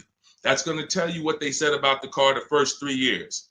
You skim the articles. You don't need to read. All you're literally doing is skimming that first page. If you see this car has less than normal reliability, less than average reliability, you want to look for red flags. Then, once it passes the reliability check, then you type in 2018 Nissan Sentra longevity. Skim the articles. You'll see things about the engine. You'll see, okay, these engines last 200,000 miles. You'll see any red flags. You look at that first page, skim it. That's going to tell you everything you need to know to see is the data showing on these cars that it's bad. Don't listen to your neighbor. Your neighbor has one car. Hey, I love this car, but there's 10,000 other people with that same exact car, and maybe 20% of them are having an issue. So go where the data is, type in that search. It's very easy to do. That's in step 4 of my book, which is called Shopping, Not Buying. All of that is we do a 7-step process, and we do not buy any car or lease any car without checking the DNA of the car, which is the data. That's more important than the mileage on a used car. Great question. Let's go. Keep typing your questions. We'll get the next one. All right, we'll get the next question. All right, let's go. Is it better to say I have a trade-in or not? Great question. We don't use the word trade-in. That's actually a curse word here, because I'm going to tell you this. If you had this phone, will you get more money? I want everybody to lock in. Stay close to your keyboards. We're going to go through as many questions as possible. If I had this phone and I wanted to sell it online, would I get more money selling it online, or would I get more money trading it in for another phone? Type into the comments. Would I get more money for this phone selling it on the open market or trading it? Sell or trade? Thank you. Sell. Okay, shout out to the people that are locked in. So that's a good indicator of why trading does not get you the most money. Trading is a convenience thing. Now, we used to have to sell our cars privately if we wanted to get more money. Used to have to list them on Facebook Marketplace, have a bunch of people come by your house. They're driving it. Hey, you mind if I look under the hood? Strange people. We don't have to do that anymore. Why? Because there's big companies that cut cash checks for our cars, and it's easy to find them. I'm going to give you the 6. CarMax, Driveway, Carvana, Kelly's Blue Book Instant Cash Offer links you to a local dealership to get a cash offer. AutoNation links you to a local dealership to get a cash offer. Car Gurus link you to a local dealership for a cash offer. This takes 20 minutes. This is step 2 in my book. I call it the equity assessment. You have to maximize the value of your current car. You're also going to learn that we don't mix transactions here. What does that mean? Whenever you do a trade-in, you're doing 2 transactions with one dealer. What does that mean? Every time you buy a car from a dealer, that's 1 transaction you did with that dealer. If you trade your car or sell your car to them, because that's what you're doing a 2nd transaction with that dealer. If you get your loan from them, you're doing a 3rd transaction with that dealer. And every time you do that, you're doing exactly what they want, because you're not giving you're not bidding out your loan on the open market to give multiple banks and lenders a chance to compete, and you're not listing your car on the open market, giving all of those 6 buyers that I just named a chance to compete. That's how you get the most money. You cannot get a great deal without maximizing each part of the transaction. You can't think that the same dealer that you bought your car from is going to pay you more money for your old car than anyone else would have paid you. That's why we do not trade. There's only one circumstance where you must trade. That's if you have a lot of negative equity and you can't pay the difference. So if these companies, Carvana, Kelly's Blue Book Instant Cash Offer, CarMax, all the companies I named, they're going to pay you more than any dealer. Now, if you have negative equity after you get those offers, then you'll see, all right, the best thing for you to do is to pay the difference. Because if CarMax's offer is 19 and no one else is going to touch that, that's going to be the smallest amount of negative equity that you can have, because you got the highest amount for the car. If you go and trade that in, that dealership might only give you 17, which means whatever negative equity you had over here selling the CarMax, 2,000, 3,000, 5,000, it's going to be more because you're getting less for the car. So but if you can't pay the difference, cover the difference of the negative equity, then do a clean transaction. That's what I recommend. But some people don't have the cash to do that. Then you must trade, which means you go and whatever dealership wins your business, they're going to have to be the ones to trade, because you need them to bring that negative equity over to the new deal. That's why you must stay out of negative equity. You must learn the reasons for negative equity. You must understand what causes negative equity, and then you must stop it. Because some of you, every single transaction you do, you have negative equity. There's a reason for that. You don't understand leasing. That is your problem. That's another question we'll go into, but that is the problem. I've been doing this 14 years, working in car dealerships. I've been educating people like you online since 2021. We got thousands of students, 10,000 books. So we do this. Negative equity is caused by either a short-term emergency where you switch your cars. Hey, I needed a bigger car. I thought I was going to keep this car forever, 8, 9, 10 years. But, my wife just had triplets. We needed a bigger car. We got to switch it. That's fine if you're going to pay off the car and keep it long-term.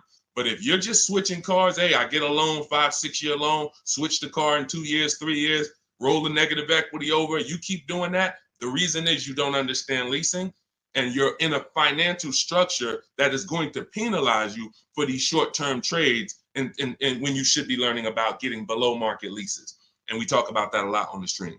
So great question. We do not trade. All of this is in my new digital book, Cars from Home, 7 Steps to Saving Time, Money, and Avoiding Dealerships. You can get a copy for 75% off as part of our launch offer in my TikTok bio, in my Instagram bio, in the YouTube comment section, or in the Facebook comment section. But it's only for 30 minutes. Once the 30-minute timer goes to zero, it's $97. And it's worth every penny at $97, but $24 is better. So go there, get your book, come back to the show. All right, see you in a sec. Go ahead, Dolan. Next question. $10,000 upsell. And you know what? Listen, this person grab this question, Dolan, for the next question. She said, I bought a vehicle during the pandemic, $10,000 upsell. I want to tell her about Bonita, but that'll be the next question. Let's get to C. Robinson on Instagram. We're in the midst of trying to lease a car. It's exhausting. Well, you're doing it the way they want you to do it. You're in there begging for discounts. You're in there walking into dealers, hoping you can get a good price. And what you don't understand is that 80% of dealers are overpriced. There's nothing you can do about that. Picture 10 dealerships on a block. 10 dealerships, they're all Nissan dealerships on a block. 8 of them are not going below a certain number.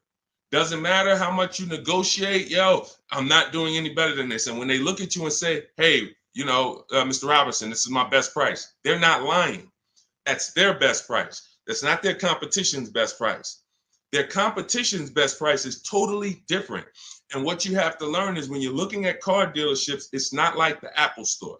The Apple store, I go get an iPhone here, I could be in Southern California, it's going to be the same price. I can go up to Canada, it's going to be the same price in most cases.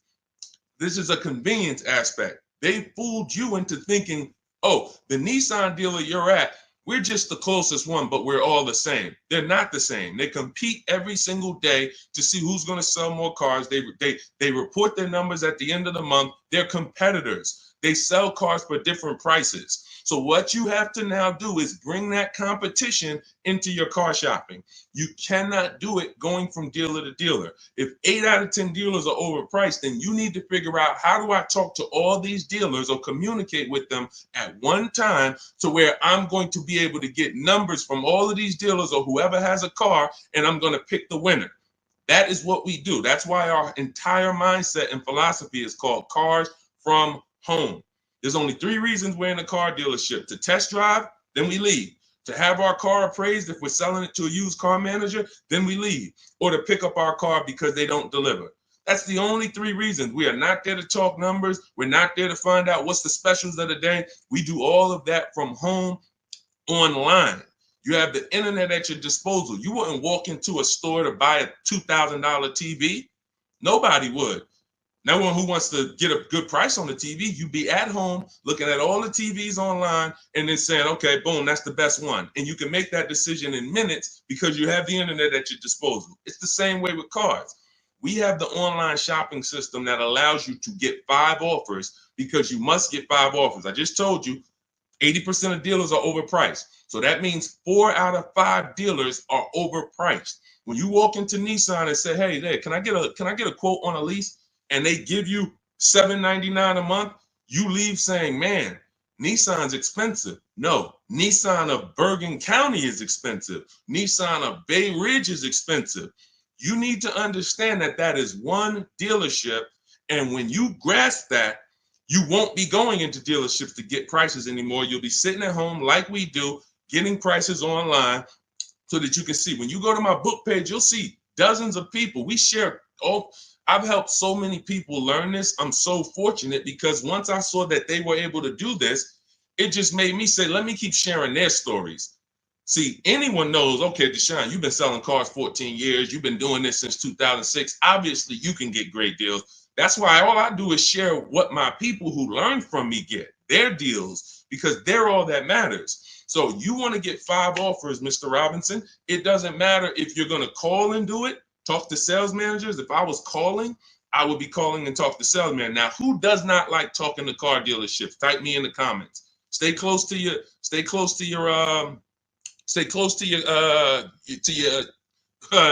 keyboard because I need to interact with you guys. Who does not like talking to car dealers? Because there are some people who do. When I was in Mercedes, it was some people who used to pop into the dealership every 2 months. They just come in. Hey, what are you doing here? And they're like, it's just, they get a thrill out of it. But if you don't like talking to car salesmen, type me or type hate it. I would only talk to managers if I enjoyed talking to car dealerships. I would only talk to managers if I enjoyed it. I would never be talking to car salesmen about a car deal. I would only talk to managers. That's one way to do it. But it's not as easy as our way. Now, if you're not going to use my book, talk to managers. Talk to managers. You must get 5 offers because then you're going to see how the heck is the same car, same $35,000 car. One dealership's charging me $560, no money down. One dealership's charging me $490, no money down. One dealership is charging me $395, no money down. How are these offers so different? because you're proving to yourself what I'm trying to tell you, which is 8 out of 10 are overpriced. That's their best offer. Charlie, that you've been buying cars from for 17 years, you done sent your kids to him, he might not compete. He's happy as long as you keep coming in and letting him control your deal and saying, hey, I made you a good deal. But once you start putting Charlie against the competitors, you're going to see Charlie was probably overcharging you all these years. And he's happy as long as you don't shop. But everything we do is by email. We do not talk to car salesmen. Everything we do is by email. In my book, I have scripts, templates. They're all email scripts.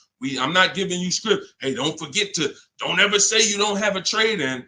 All of this stuff they've been trying to teach y'all since 2009 that never worked, that still had you having a horrible experience. We don't do that. I'm not teaching you to go negotiate with someone who negotiates 3 times a day, 5 days a week. I'm not going to do that.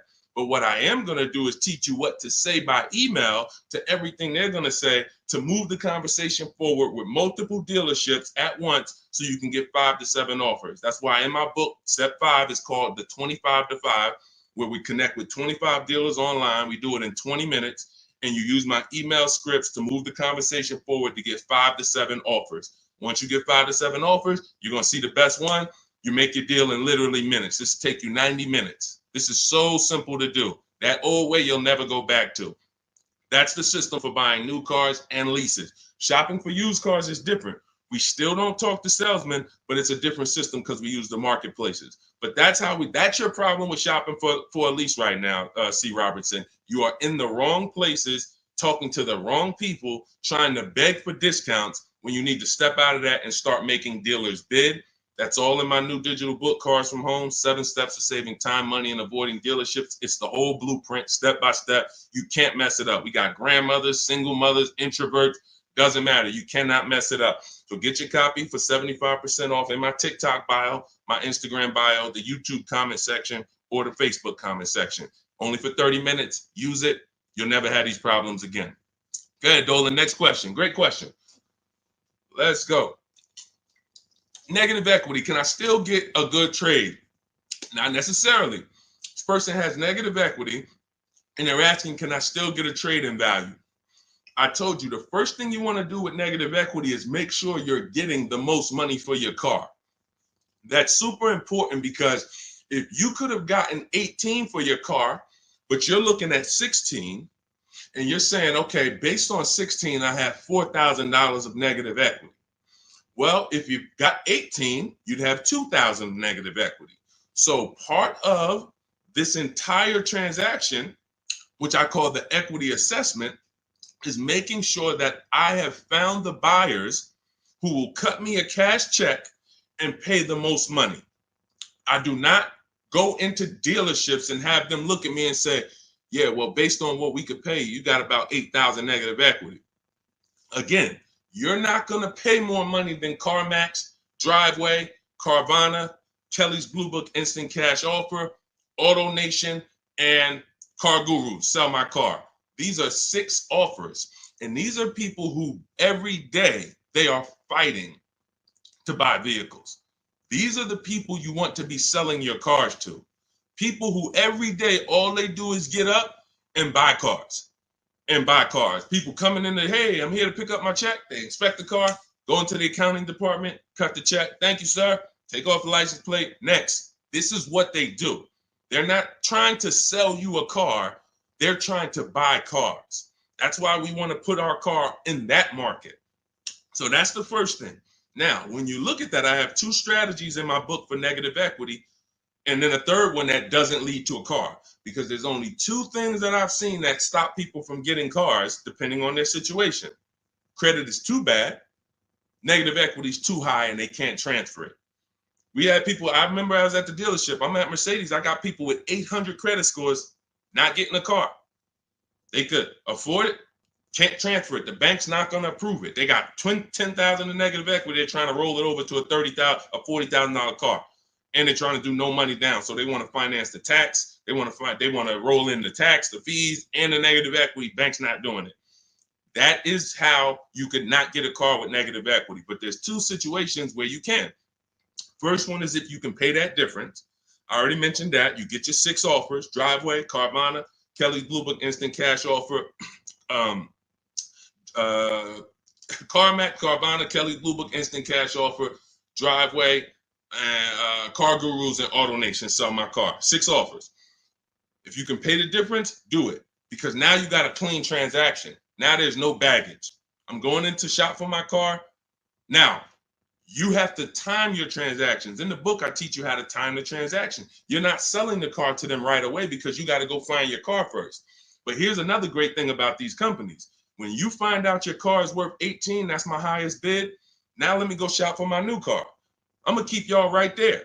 I might not sell my car to y'all for 30 more days or 45 more days, but y'all going to be right there. They're not going to be like, hey, we only want to buy the car today. If you don't sell it to us today, we don't want it. No, they're going to be there in 30 days. Now, the offer might change a little. I always say you run it again every 2 weeks. See if it's changed. You know, car values do drop, but usually by a small amount. But the point is, once you know what your highest offer is, now let me start getting bids for my new car or my lease, or let me start looking at the market for my used car to find my below market used car. Once I find that car, once I find the 20% dealership, remember that if you're locked in on that 80% are overpriced and 20% are the best prices, type 20 in the comments.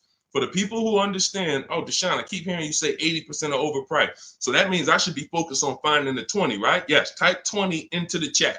So I know you are locked in on understanding this. So now you're looking for this 20% dealer who's going to sell the used cars at the best prices, who's going to give you the best prices on the leases. I'm not seeing enough 20s come in the chat. Come on, y'all, lock in. Don't be distracted. It's too many things. Don't be reading other people's comments. We got some weirdos that come in every day. They talking about stuff that's unrelated because they're trying to distract you. You need to focus so that you can keep the most money in your bank account. Serious financial conversation we having right now. So now you're shopping for your 20% dealer. Now, perfect. I found my below market used car. I found my below market offer on my lease. Now, as soon as I find that, I'm asking the used car manager there that I'm about to make the deal with, can you look at my car? Can you tell me what my car is worth? Now, we do this online because a dealership, no used car manager worth their weight or worth their title can't put a number on a car without seeing it. They do it all day long. Sit there, look at the auction, put numbers on cars. So we can literally say, hey, can I send you all the information about my car? Can you give me an idea of what you could pay for it? Once we send them the year, make, model, send them pictures, they might say, okay, look, I'll give you about 17 for it. I need to see it. They're always going to say, I need to see it 100%. But you're about to go over the finish line with them. So now what they can pay for the car is what they can pay. You can't look at what CarMax was giving. You can't look at what you were getting through AutoNation, the car buy. You can't do that because, again, this is a dealership who's beat all their competition to sell you a car. That means they're selling you the car at the lowest price. The chances of them being able to beat all the competitors who wanted to buy your car is very, very slim. Very slim, almost impossible. But every now and then you will run into a deal like this. And this just happened with Melissa.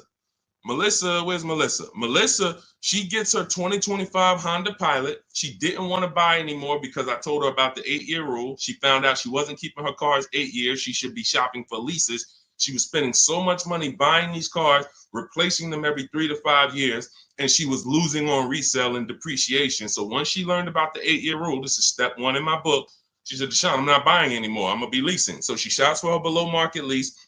She ends up getting a cash check. She gets her highest offer from Carvana for her old 2018. It left her with $12,000 of equity. Now, once she made her deal on the Honda, she asked the used car manager to look at the Kia. He matched the Carvana offer and gave her $12,000. That does happen sometimes. Every now and then, you're buying from a dealer and they can look at that used car and say, you know what, that car is valuable to me. And they will be able to match the offer that you got from the online buyers. But it doesn't happen in most cases. So you usually, but you don't want to get rich. You know, if I knew that I was getting 19 over here and they tried to offer me 14, that's when I'm going to be like, hold on, I might have to go and look at my other offer or my next best offer because it sounds like you're a little too low.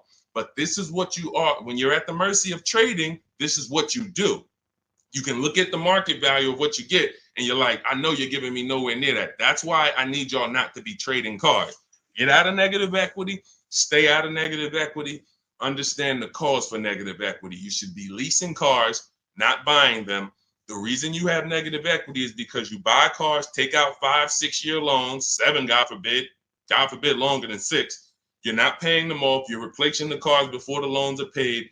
And this is continuing to keep you in a cycle of burying yourself in negative equity when you could be paying hundreds of dollars less, leasing cars, getting the mileage you need because you pick the mileage on a lease, driving new cars, always under warranty, and paying a whole lot less hassle-free if you just understand leasing. So feel free to ask questions about leases and we'll go into detail about that. But that's the answer to your question. Everything we're teaching is in my new digital book, Cars from Home, 7 Steps to Saving Time, Money, and Avoiding Dealerships. You can Google it. You want to jump off and go Google that book. It's 5-star rated. Thank you to everybody who's reviewed it, rated it on Goodreads. Part of our welcome offer, you get your copy for 75% off. You won't pay the normal $97 price. It'll be in your inbox in 5 minutes. You'll have everything I teach for below market deals on leases, purchases, new cars, used car, high mileage drivers, understanding leasing, everything in minutes. In my TikTok bio for 30 minutes, Instagram bio, the YouTube comment section, or the Facebook comment section. Get there before 30 minutes is up because after that, the price goes back up to $97. That's our welcome offer. Go ahead, Dolan. Next question. Shout out to the sharers and shout out to the people running the likes up on TikTok. Y'all know it's a couple people on here that know I can see the likes just going up. Y'all keep tapping the screen and y'all see those likes run up. We appreciate you. I can't share this. We can't get this message out without you. The people who take the time to share. I see you. Hello from Jennifer. She said just shared the live. Everyone who shares these broadcasts, who tags their friends, we appreciate you. Y'all are the real ones. All right, let's go. Steve Chase. The 5.3, 6.0, 6.2 GM motors with variable valve timing are throwing lifters like crazy. Beware. Okay, well, listen, that's what we would check in our reliability and our longevity checks. See, so he's talking about the engines on these vehicles and the variable valve timing engines. Listen, there are cars that are new cars that have serious problems, especially when you consider what happened in 2020 to 2023 when we had a limited inventory supply, but we had people trying to build cars to get them out to satisfy demand. So you had a lot of cars being built on the fly. But here's the thing. Step 4 of my process, which is shopping, not buying, we're doing a longevity check, a reliability check, and an initial quality check. Any vehicle you're doing, if you're leasing or buying a new car, you need to understand these 3 terms. Initial quality is what is the data saying about the car the first 3 months? What are the owners saying? Is the technology clunky? Is it hard to use? That's initial quality. First 90 days that the vehicle has been in existence, what is the data saying? Reliability is the first 3 months. What are owners saying the first 3 months about this vehicle? What is the data showing? Not your neighbor. Your neighbor is not the data. Hey, I love this car, Steve. Okay, there's 10,000, 50,000 other people that have this car, and maybe 10% of them don't love this car because there's an issue going. You might have got a good one, they didn't. We need to know what the data says. So reliability is the first 3 years. Longevity is the long term. What are the reports saying about the engines, the transmissions? So how do we check this? It takes us 5 to 8 minutes. You type in the year, the specific year, make, and model of the vehicle you're looking at. You do not type in Kia Sorento reliability. No. 2019 might have been trash, but they saw the data and they fixed it in 2020 is great. You must type in the specific year. So you're going to type in 2020 Kia Sorento initial quality. And you're going to just skim the first articles on Google and see what is it saying. Okay, this initial quality, owners report these issues, electric issues. Just skim the first page, look at the major third-party websites. Do not look at any websites that were made by a dealership or the brand that makes the car. Don't look at KiaNews.com. No, you want to look at the third-party sites to see what they're saying about this vehicle. Now, you move to, once it passes that check, You move to the reliability. 2020 Kia Sorento, reliability. Skim the articles. What is it saying? See any red? This vehicle, owners report less than average reliability on this vehicle. That's a problem. So once it passes that check, we move to the last one. And you don't have to do this if you're leasing. You're only doing this last one if you're buying. 2020 Kia Sorento, longevity. That's going to tell you right at the top. Owners report these engines last 80, 90,000, transmission issues, 80, 90,000 miles. Or sometimes you'll see right at the top, these vehicles last 200 to 300,000 miles when taken care of, well maintained. That's a great sign. Now, how do we make sure that the vehicle's been well maintained? That's a different issue. We talked about that a little earlier. This is how we do it with service records and all of that. But you must check what Steve is talking about is the DNA of the vehicle. That's what I call the DNA of the vehicle. An engine that they made, a transmission that they made, a steering system that they made. It's either good, great, or bad. If you got problems, you can't change the steering. You can't find one that was well maintained and taken care of and say, all right, great. Now I don't have to worry about those issues. Yes, you do, because they made the car like that. They made it with a bad steering system. They made it with a bad transmission. So when you do that, this is step 4 in my book, Cars from Home, 7 Steps to Saving Time, Money, and Avoiding Dealership. Step 7 is delivery.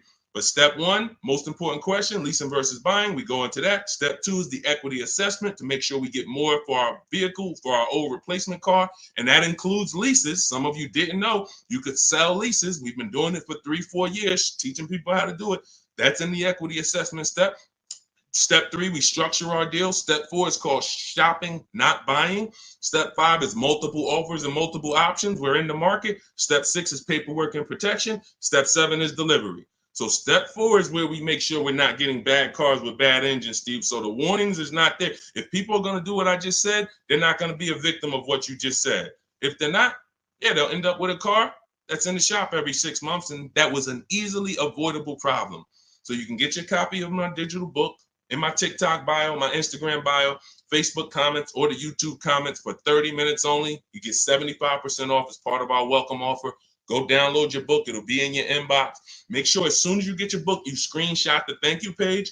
Right on the thank you page, it says click below to open your book. And I'm sending you another copy by email. But every now and then you type your email in wrong. You don't, and we can't send an email to a wrong email. So make sure you screenshot, get my support team's email. Just in case you type your email wrong, we can make sure you get your book. All right. Great concern, Steve. That's how we address it. Yeah, Dolan, pull the next question in. All right, great questions today. I'm loving these questions. What's going on, Duchess of Kings? I probably butchered that. Forgive me. Should I sell Hyundai Sonata that is highly stolen vehicle? I'm not understanding that question. Should you sell the Hyundai Sonata, which is a highly stolen vehicle? You're gonna have to, try to clarify that question. Now, Dolan, there was a question on TikTok I mentioned earlier about somebody who said they bought a car during the pandemic, a $10,000 upsell. It's from Hey, it's Elmo. Okay, perfect. Hey, it's Elmo says, I bought a car during the pandemic, $10,000 upsell. This is the sad part about what happened during the pandemic. They made you think that everyone was selling cars at those prices. And that's where I birthed the system that I teach about making dealers bid so that you can see that 80% of the dealers, even back then, were overpriced. I had friends in the car business, still do that, with managers that I was calling during those times. And we were talking about what dealers were doing. And it was like, some of them were disgusted with it. Very, very few of them were moving like that. They were selling at list price. Very few were giving discounts, but no one was charging $5,000, $10,000 over sticker. So I knew that. And my mission was to teach people back then that you have to get bids from multiple dealers, because the 80% who you guys know are the overpriced dealers. If you've been on this stream, 80% of dealers are overpriced, 8 out of 10. If there's 8 Kia dealerships on the road, 8 of them, no matter how much you negotiate, are never going to be as low as the other 2. The other 2 are the competitor. They want to beat their competition. They don't care if they make $1,000 profit on a deal. As long as they're beating their competitors, they want to do it. These other dealers will be like, hey, I need to make at least $4,000 on this car. I'm not selling it. That's what you're dealing with. And they're not giving you the rebate. So all of this stuff happened during the pandemic because people didn't know how to shop. So one of the most popular vehicles during the pandemic was this vehicle I'm showing on YouTube, Facebook, and Instagram. It's the Kia Telluride.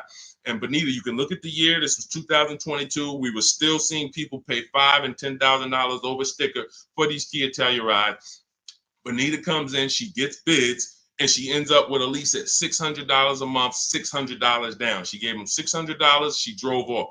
There were people, and if anybody is willing to say me and tell your story about the Kia Telluride, there are people that were paying $800, $900 a month for this exact same vehicle.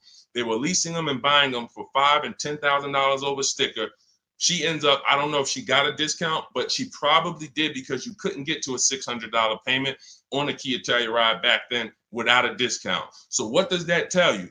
It's always going to be deals. It depends on how you shop. Somebody came to me in the gym. First thing he said to me was, man, when is the car market going to get better?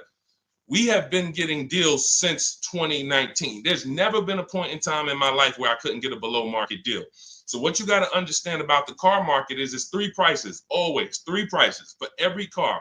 Every time you buy a car, you need to lock in. There's three prices that could be paid. Market value, that's what most people are paying. Above market value, that's what some people are paying because they have no idea how to shop. They're easily manipulated. Dealers know how to make them pay more and have them think they won. Happens all the time. And then below market value. Below market value is reserved for the savvy people with strategies.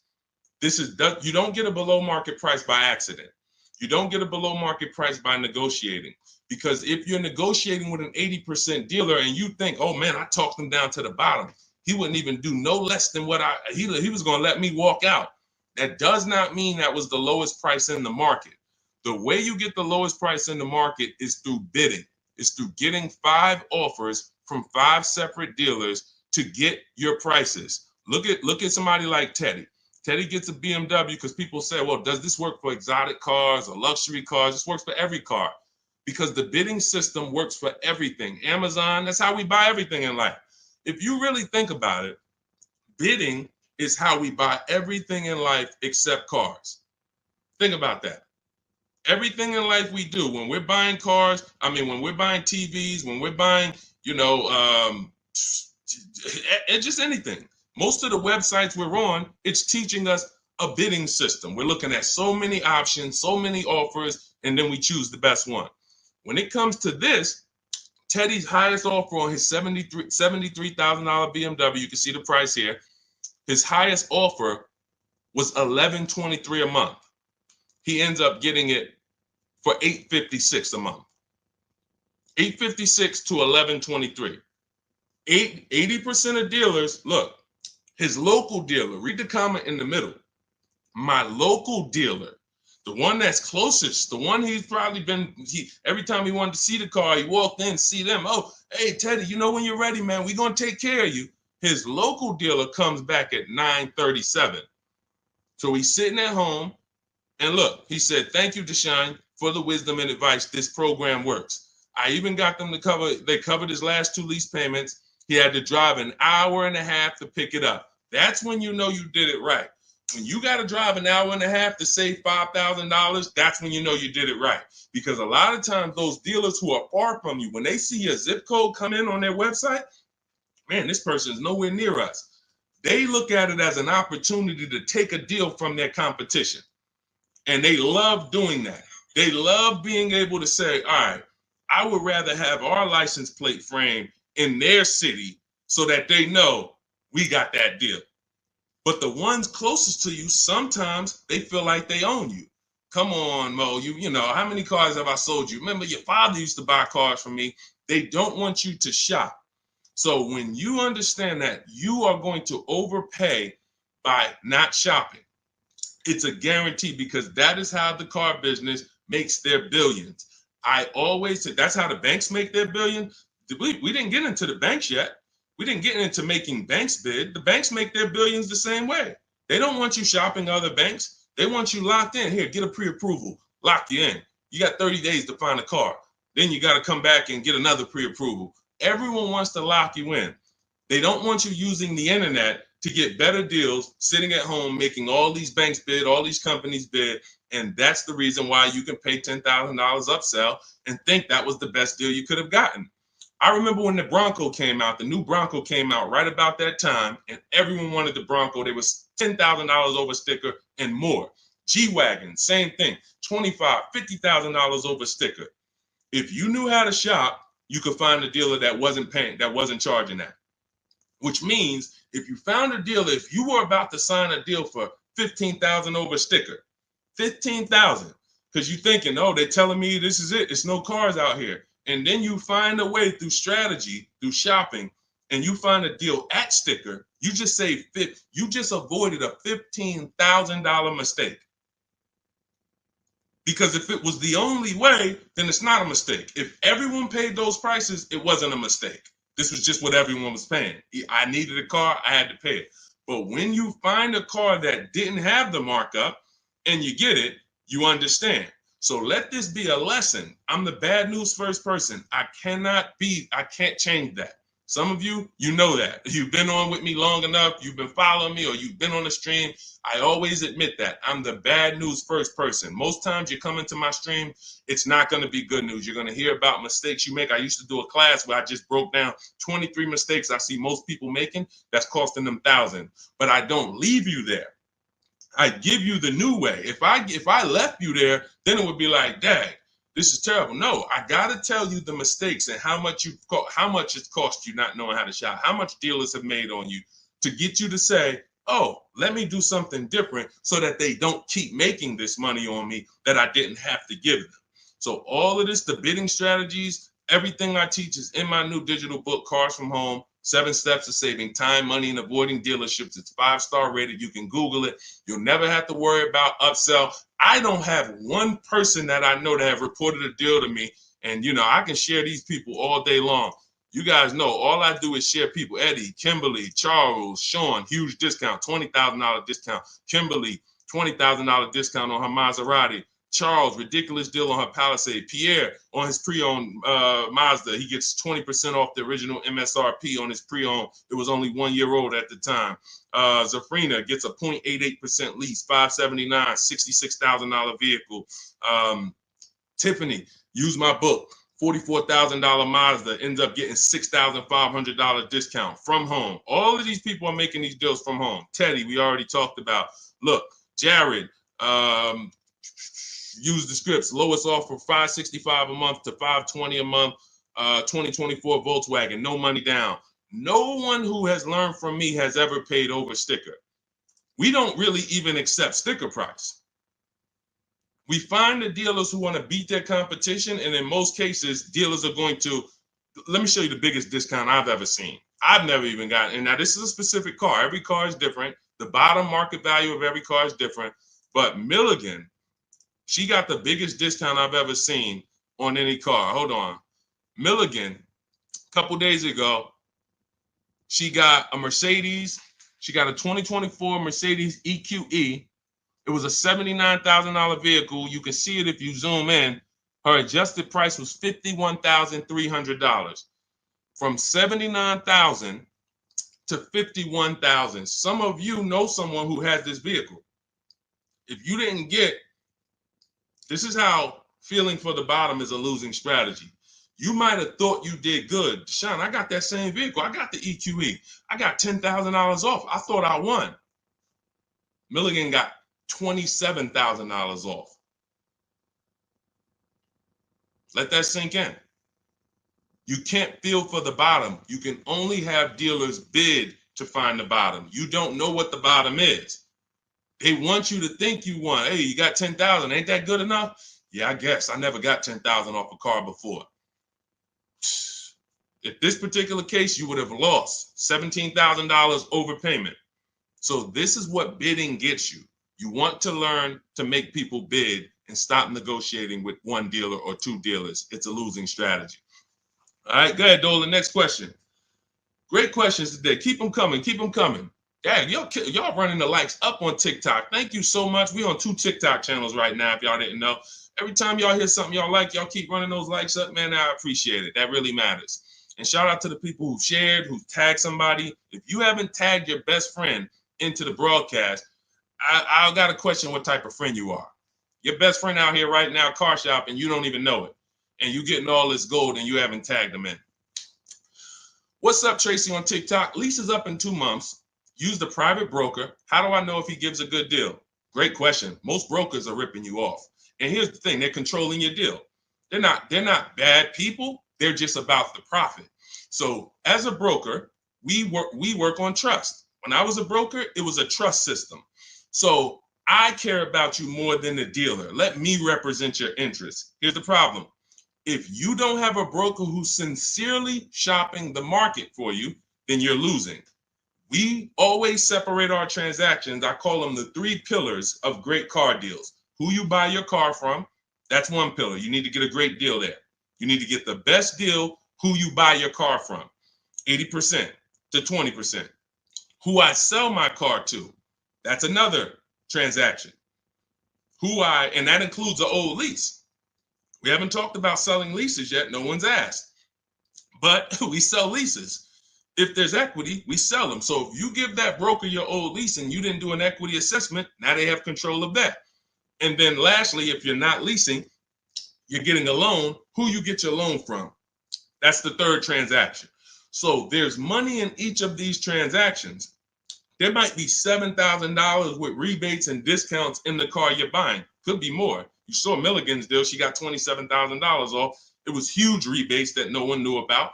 Then you have money in your old car. You might have a couple thousand equity in your lease or equity in your old car. Now you're giving them control of that. And now the car that you're, if you're getting a loan, the interest rate, you're giving them control of that. If you could have got 5.9, but they're giving you 7.9, then there's markups in your interest rate. There could be $2,000, $3,000 in markups there. So you're giving them control of all of this money. So how do we sincerely know if a broker has gotten us a great deal or not? They're giving us a market report. See, in Cars from Home, in my book, you're going to learn to do a market report. Very simple. 25 dealers in my book, step 5, we reach out to 25 dealers online. Takes us 20 minutes for a new car or a lease.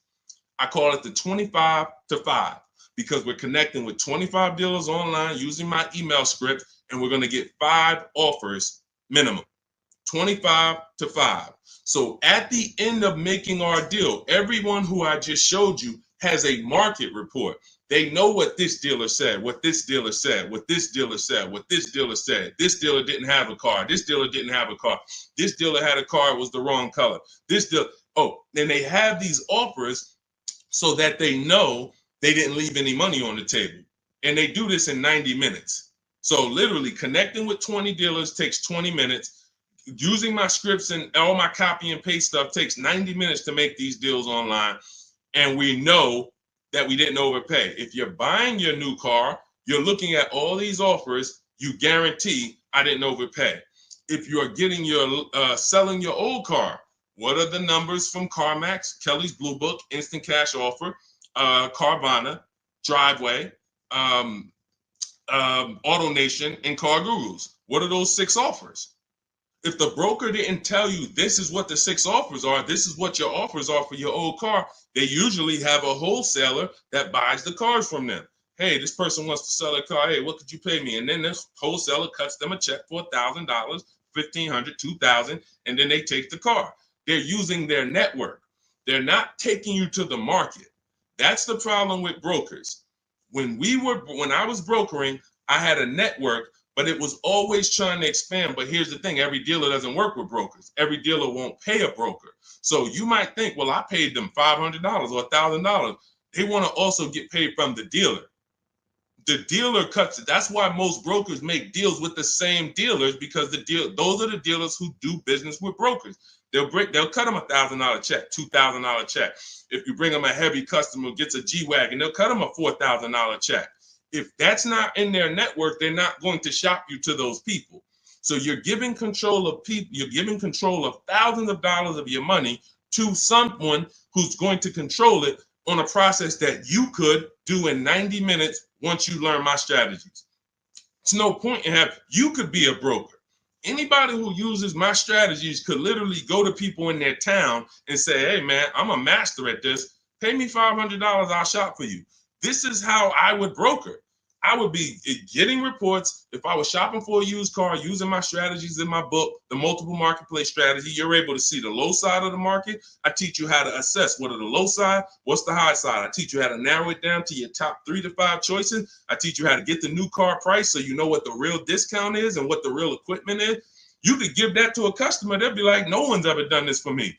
That was worth every bit of the 500 I paid you, 700 I paid you. But if a broker is not doing that and giving you a transparent spreadsheet of offers, then they just controlled your deal, sold it to their network, and collected the biggest check for you, for themselves.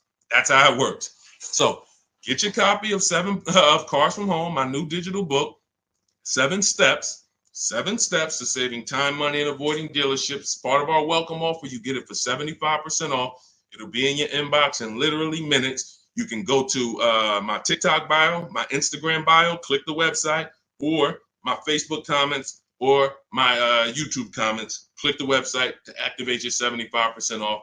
Get your book. You'll have all my strategies for below market leases, paying less than everyone for new cars, used cars, how to get quality cars, high mileage drivers. We got a lot of questions that haven't been asked today. High mileage, selling leases, all of this stuff we haven't talked about.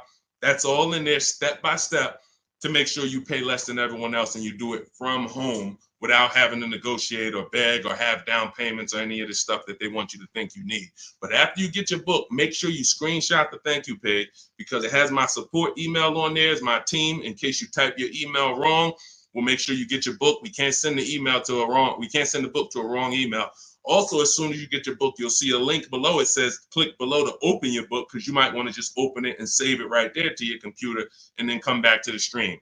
But go get your book. It's part of our welcome offer, but it's only for 30 minutes. Once the 30-minute timer is up, price of the book goes back up to $97. And some of you knowing what you know, knowing what we've covered in this stream so far, you understand the book is worth every bit of $97. It's worth more than that.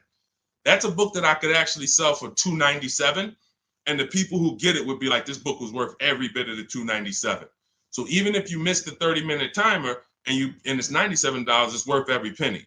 But you need to get your book if you don't want to bother remembering this or whatever. It's my whole blueprint.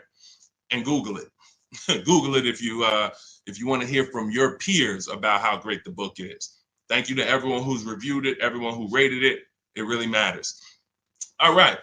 Goody from TikTok. Does your book explain how to find out if dealership has rebates? So a dealership doesn't have rebates. The manufacturer has rebates. See, they make you think we have a military deal. We have rebates. No, it goes to the region because the manufacturer has to keep the dealerships competitive. So he can't give one Jeep dealer $2,000 rebate without giving it to the other Jeep dealers. It doesn't come from the dealership. It comes from the manufacturer. This is a clue for you to understand that one dealer can't do something another dealer can't do. If one dealer who earned your business, when you use this bidding system and you start getting at least 5 offers for cars, beats everyone else, you'll see, wow, they're taking off $10,000. These other dealers wouldn't take off no more than $5,000. What, did they have better programs? No, they didn't. They just were comfortable selling and competing against their competitors to beat them, and they gave you all the rebates and everything they had to make a deal with you. These other dealers wanted to make $5,000 on you, $7,000 on you. They weren't going to go below that. So when they said, hey, Goody, that's our best offer, they weren't lying. That's their best offer, but it wasn't their competitor's best offer. So the only way you are going to get the rebates is for you to understand you cannot ask for them and get the truth and know the truth. You have to get bids to reveal the truth. You could have a $5,000 rebate on a vehicle. Dealer might come to you as you walk in because you're negotiating and that's what they like. And then you say, hey, give me your best price. And they say, okay, well, I'll give you this. And by the way, we got a $2,000 rebate I threw in there for you. Oh, that's great. Now you think you're doing good. They just told me about a $2,000 rebate I didn't even know they had. You go to another dealer, they tell you it's a $3,000 rebate. But once you get bids and you're looking at 5 to 7 offers, you see, wow, it's actually a $5,000 rebate. You have to reveal that. We had a woman in California, Shonda, she was buying a Volvo XC60 or XC90 at the time. She's using our strategies. She's in Northern California. She got a Costco program rebate on our scripts in my book. I teach you how to put any affiliations you have. There's certain things you must have when you contact a dealer for a new car quote or a lease quote. They need to know your zip code, what you do for a living, what vehicles in your household. Many of you can't get quotes because you're just not giving the dealer what they need to actually give you a quote. So that's why I have the templates in there that you just fill in, send it to them. So on her deals, she sees that there's a rebate for Costco members. There's also some other rebates, but she found out that the best price she was getting was in Southern California. It was $3,000 or $4,000 less than all the dealers in Northern California. So I said, well, what are you going to do? She said, I just booked a plane ticket. It was $79. I said, that's exactly what I would have did. I'm flying to Southern California to save almost $4,000. It cost me $100 for a plane ticket, and I'll drive back up to Northern California in my new vehicle. See, you must reveal the rebates. Dealers will tell you there's 5,000, there's 8,000, but if you're dealing with an 80% dealer, and all of you who've been on the stream, you know the 80% of dealers are overpriced. We've already talked about the 80 and 20. Out of 10 Volvo dealerships, 8 of them are going to be overpriced. No matter how much you negotiate, you can't win. You're never going to get a below market price from the 80%. But the 20% are going to reveal what the true rebates are. They're going to reveal what they have to work with. They're going to, if they have $5,000 of negotiating room and they're trying to beat their competition, they're going to give you like $4,000 of that plus the rebates. They don't care if they're only making $1,000 on the deal because they want to sell the car and beat their competition. The other dealers, the 80%, they're not there. We're not making less than $5,000. We're not doing the deal. And that's it. We'll sell it to somebody else. We'll sell it to somebody else who doesn't know how to shop. We'll sell it to someone else who walks in and tries to negotiate with us. We'll sell it to somebody else who doesn't make us compete against competitors. We're not going that low to earn your business, Mr. Goody. So that's okay. That's why we sit at home. We talk, we communicate with not just them, but with all of their competitors. That's why the strategy in step 5 is called the 25 to 5. You're going to be connecting with 25 dealers in 20 minutes using my email scripts to get 5 to 7 offers. And next thing you know, you found the highest offer, the best offer, and it might be an hour and a half away.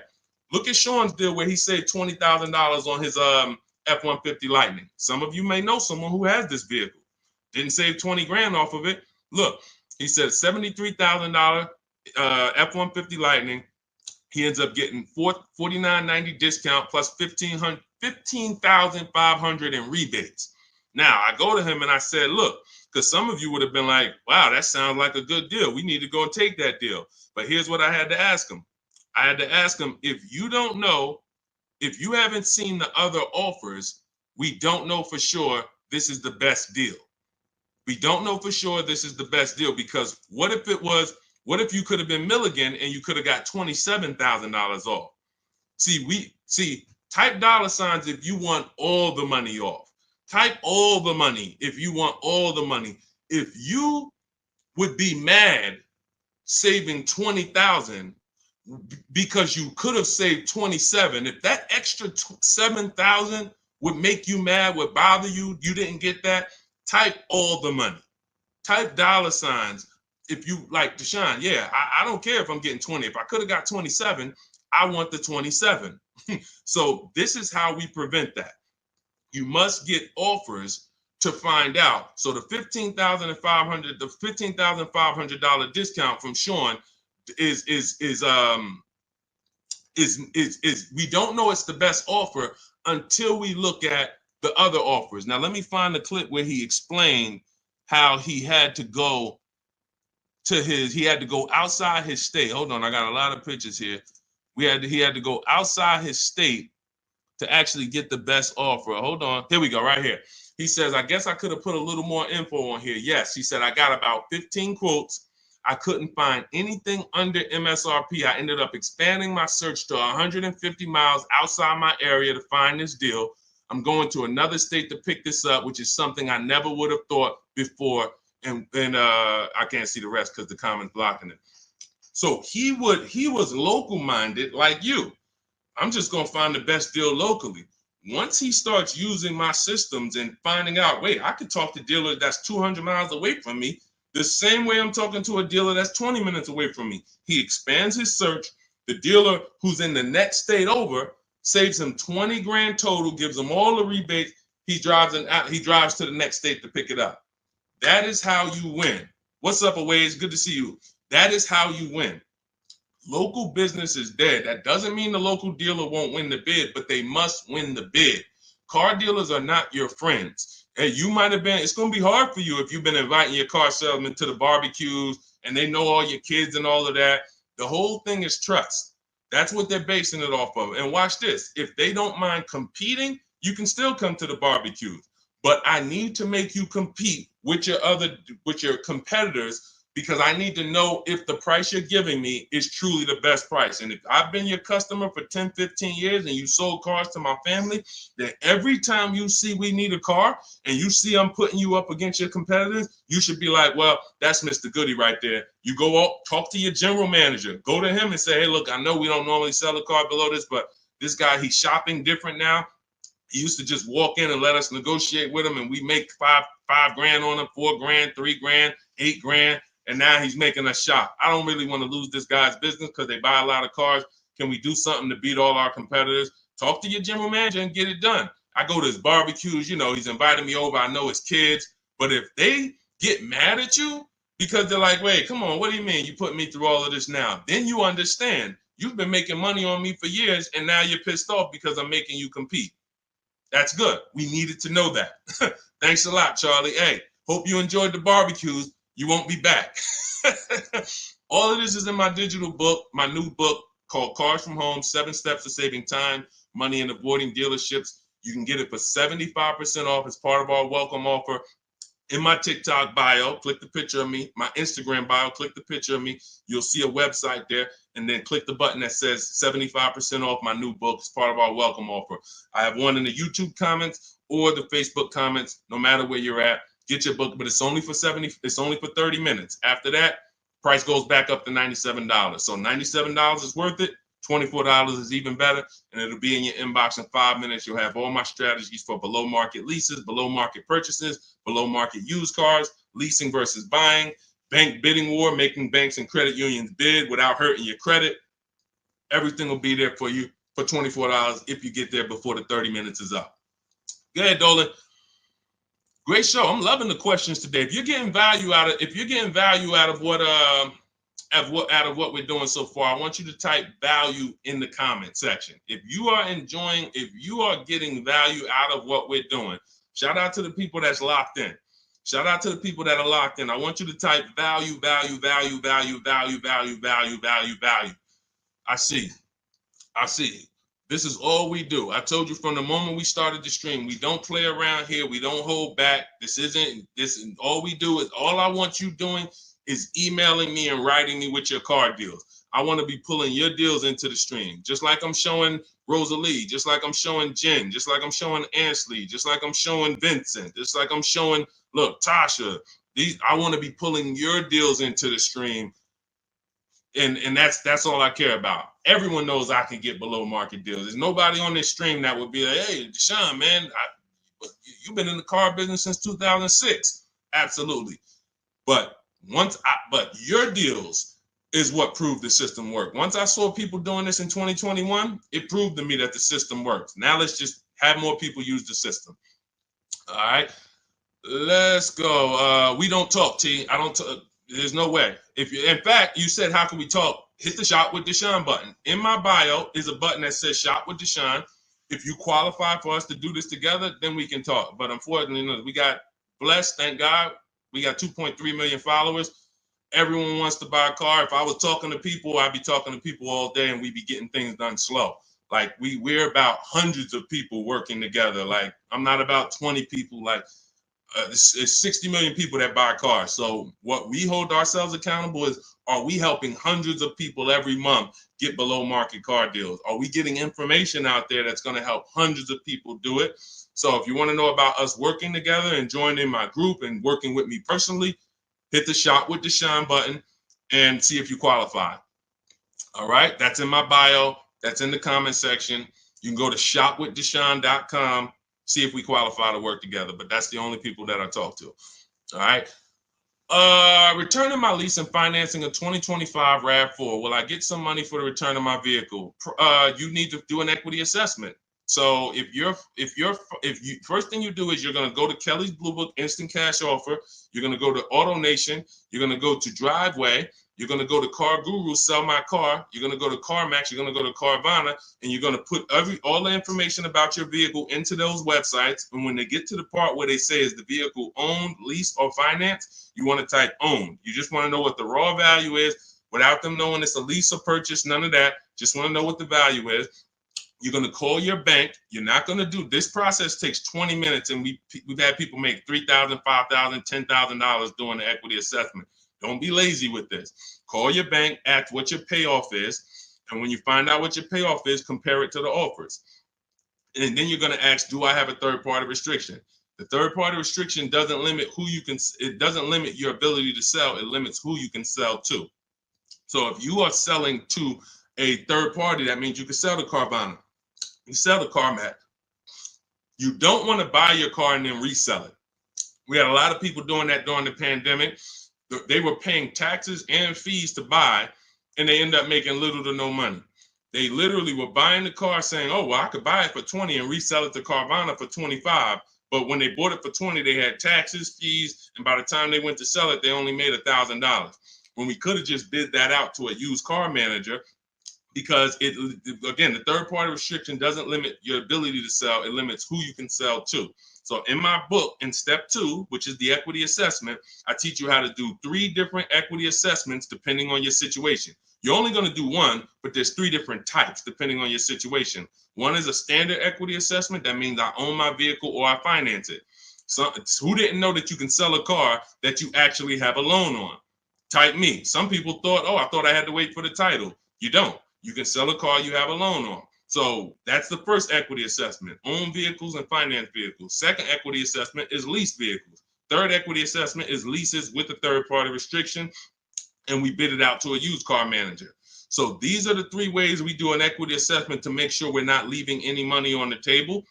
And that's it. We've had people make thousands and thousands of dollars. And during the pandemic, it was even more because cars were worth $7,000 to $10,000 more than they were. So we had people making, I sold my Jeep Grand Cherokee lease. I made $9,000. I sold my mother's Mazda CX-5 lease back then, and she made $10,200. So that's all throughout my pages. I've helped people. People be like, yo, I made $7,000 using your strategies to sell leases.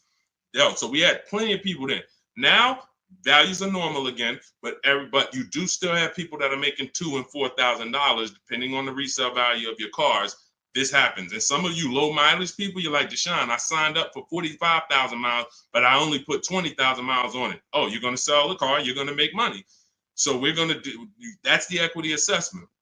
But here's what I'm also concerned about: you're going from a lease to a finance. You're not keeping your car 8 years. You should not be financing. You're going to pay a lot more. To lease a RAV4 might be $400, $500. To buy that same RAV4 with no money down is going to be probably $800.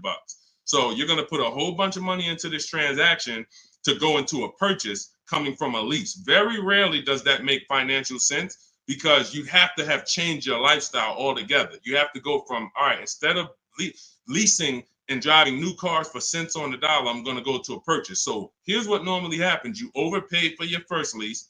They charge you a ton of money on your first lease. You didn't realize that they were charging you a lot of money, and you think that's normal. You think, well, that's just what leases are. You're not doing these deals like Danielle, where you're driving $45,000 vehicle. She got a $44,000 Audi, and she's paying $550 a month. Or Greg, $56,000 Kia EV6. $527 a month, no money down. All of these are no money down deals. You can read the comments if you're on Facebook, if you're on YouTube, screenshot the comments. Look, Maserati, Kimberly's Maserati, $91,000 vehicle, first month's payment. Look, down payment, first month's payment only, $944 a month. That's a 1% lease. Look, Charles, Palisade lease, $48,000 vehicle, $597 a month, no money down.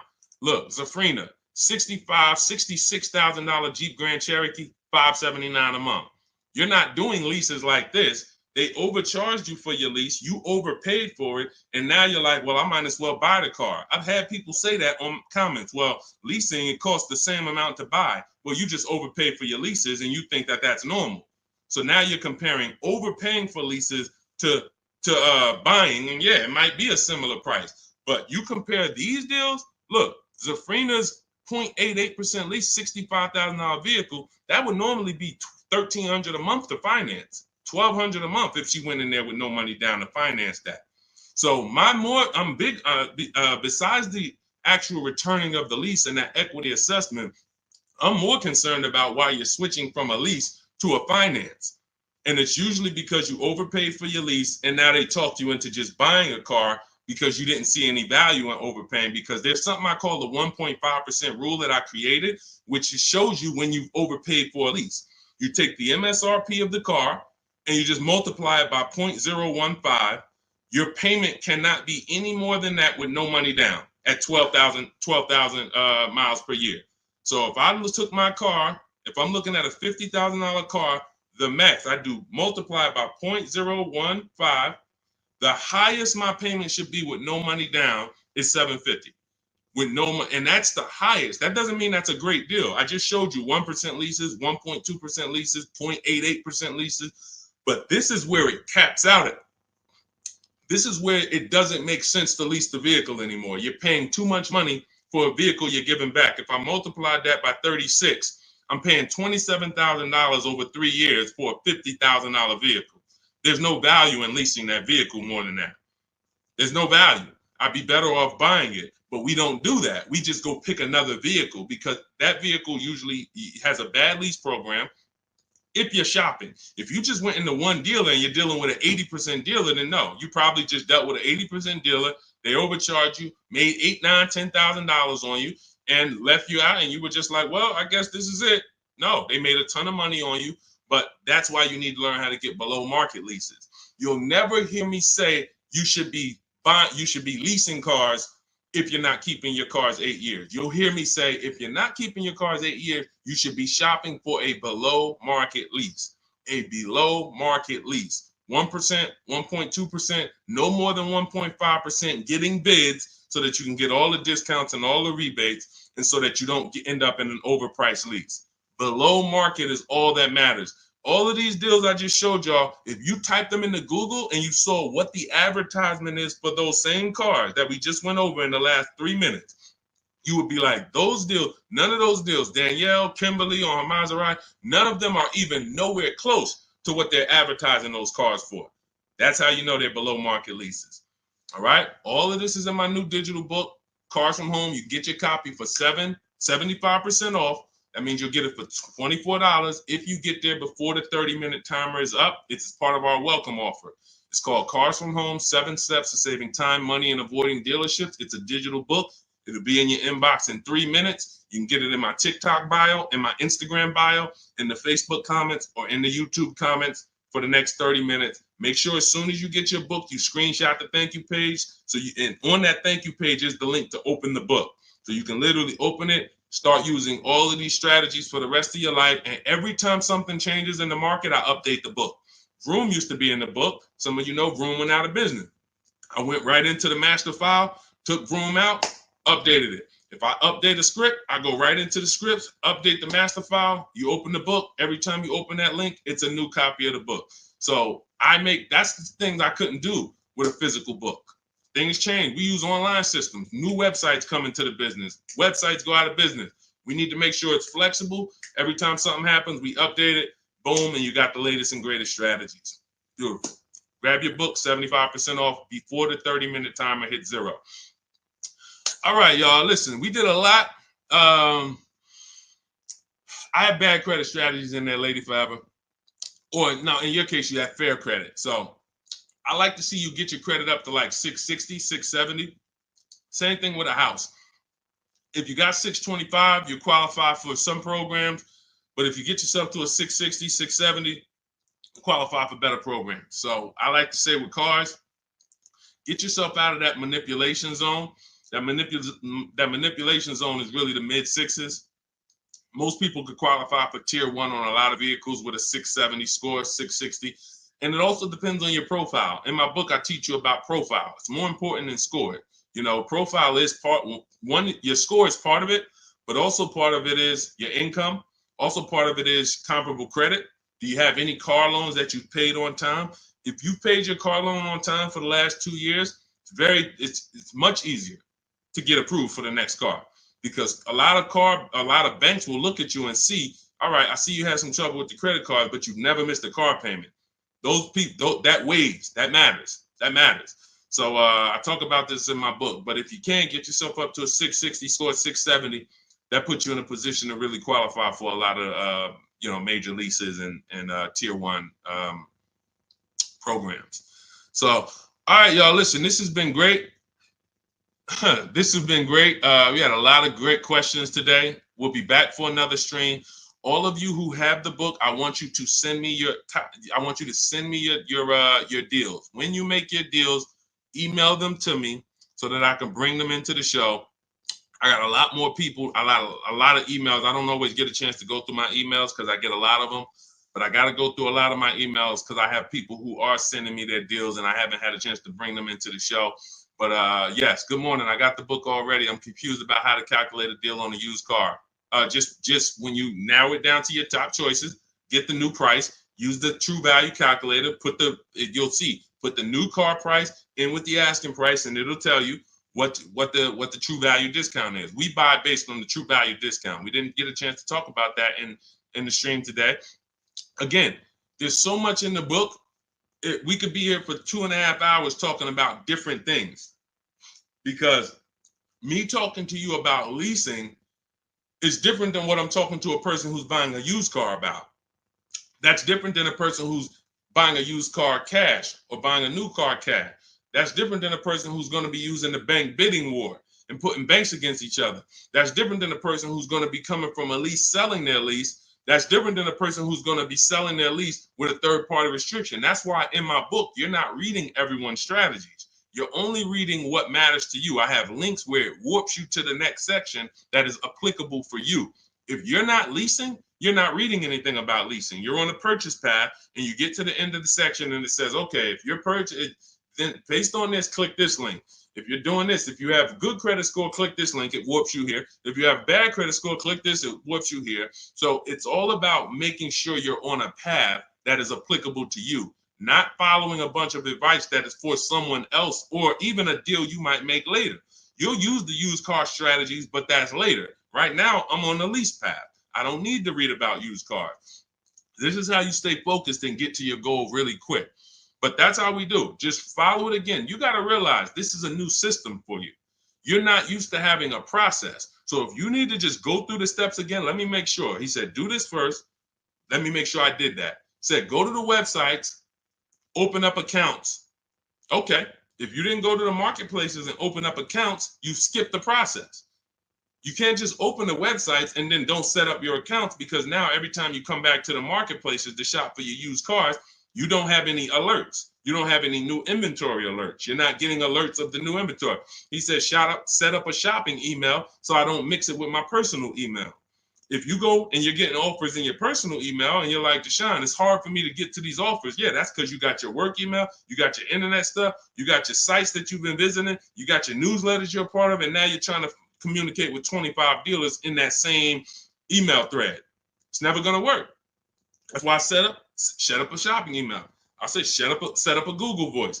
We don't just have dealers calling our phone, so we don't have to talk to dealers. We don't have to, yo, Deshaun, how can I stop these dealers from blowing up my phone? You skipped the step. You didn't set up the shopping phone number for free that I told you to set up. Put on do not disturb so no one can even talk to you. These are all steps that you need to review. But here's the beautiful thing. Once you get this, it's the muscle memory. See, I could do this in 90 minutes, 60 minutes sometimes, because I've done this hundreds of times for other people, myself, and I wrote the blueprint. Once you get to the point where you're like, wait, I'm going to trust this process and stop trying to come with my own ideas. If he says do this, I'm doing it. He says go to this website, type this in, I'm typing it in. Then I go to the next step. So typically the people who do the best, the quickest, it's very easy for you to follow directions. But some people, that's not your learning style. It's harder. But you'll eventually trust the process. It's going to take you longer. But it's not the process, it's you. If you came to McDonald's and they told you, hey, all right, flip the burgers. When you hear the buzzer go off, flip the burgers. As soon as you hear it, you sprinkle a little seasoning on them. You do 2 drops of seasoning. Shake. And then you hear the buzzer go off on the fries. That's when you pick it up and then you dump them in. and then you sprinkle five salt. Shit. See, it's a system. They're not giving you an option. My system is the same way. It's very rigid. There is no add your own stuff to it. Deshaun, I was on the websites. I was looking at some of the lease offers, man. They look bad. Where in the book did I tell you to go to websites? Oh, no, you didn't. Why'd you do it then? You're mixing your own stuff. So again, the people who have an easy time following direction, military people usually, a lot of military people come in and they get right to it. They're like, Deshaun, like I had one girl tell me, she's like, I'm in the military. So as soon as I saw the directions, I'm just trained to follow. That's how I got to it quick. But some of you, it's going to take you a little while because you're an overthinker. That's okay. You'll realize once you get the deal done, you'll be like, man, I could have did this in 2 hours. It took me 5 hours because I just was overthinking. I'm doing stuff that he ain't say do. And that's the beautiful part. Because next time you get a car, you'll think less. You'll be like, all right, let me trust this system now. Third time you get a car, you're a master. Now it's like, all right, boom, boom, boom, boom, boom. That's the process. So get on the train. Get your copy of Cars from Home, 7 Steps to Saving Time, Money, and Avoiding Dealerships. It's a digital book, so it'll be in your inbox in 3 minutes. You can start using these strategies for the rest of your life, sharing them with your families, shopping empowered, making dealers and banks bid. You're no longer begging for deals. You're no longer spending an hour in a dealership. My God, I've gotten so many cars. I've never spent an hour in a dealership. Since 2015, I have not spent 1 hour in a car dealership to get a car, not one. And I show you my car deals, I talk about them, I pay less than everyone. Unless you were using my strategies, then we'll probably pay the same amount. But as far as the cars I get, every lease I've gotten, ridiculous. 1% leases, never had to be in a car dealership. So you could say goodbye to Deshaun, I never got to spend more than an hour you never spend more than 30 minutes in a car dealership again. That's just what we do. That's just, the system proves it. So go read the book. Go get your copy, 75% off in my TikTok bio, my Instagram bio, the Facebook comment, or the YouTube comments. Click the link and then click the button that says 75% off. Welcome offer. Make sure you get there before the 30 minutes is up. All right, we'll be back. We will be back to talk more. But everyone who got the book, I will see you in the book because you'll be linking the videos with me. You'll see I got a bunch of surprises in there. So go get your book and I'll see you all on the next stream. God bless you.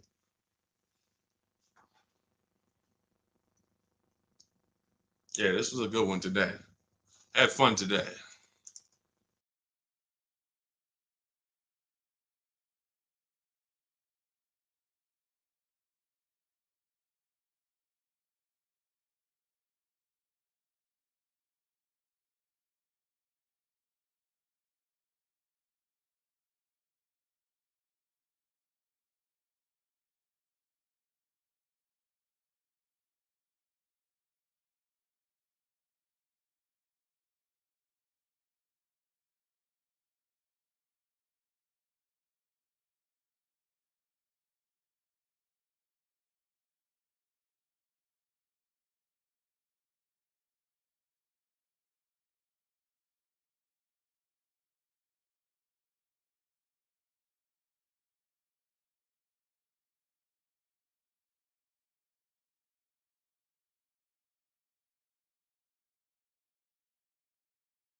Shout out to everybody who's here.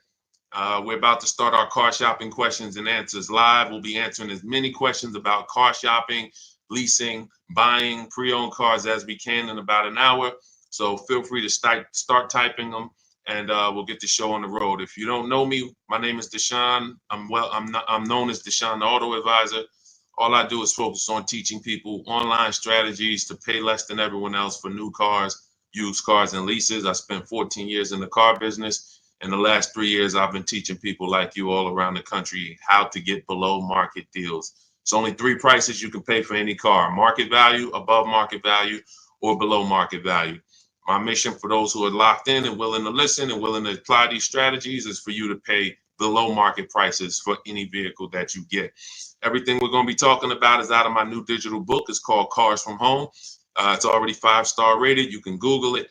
It's called Cars from Home, 7 Steps to Saving Time, Money, and Avoiding Dealerships. And you can get yours for 75% off as part of our welcome offer. You can get it in my TikTok bio, in my Instagram bio, or in the YouTube comments or the Facebook comments. If you go into my bio, just click the picture of me, go grab your book for 75% off. You won't pay the normal price, and you'll have it in your inbox in the next 2-3 minutes. But make sure when you get your book, you screenshot the thank you page so you can have my support team's email as well, just in case you type your email wrong. But that's our welcome offer to you, 75% off Cars from Home, if you want the entire blueprint of everything we're going to be talking about.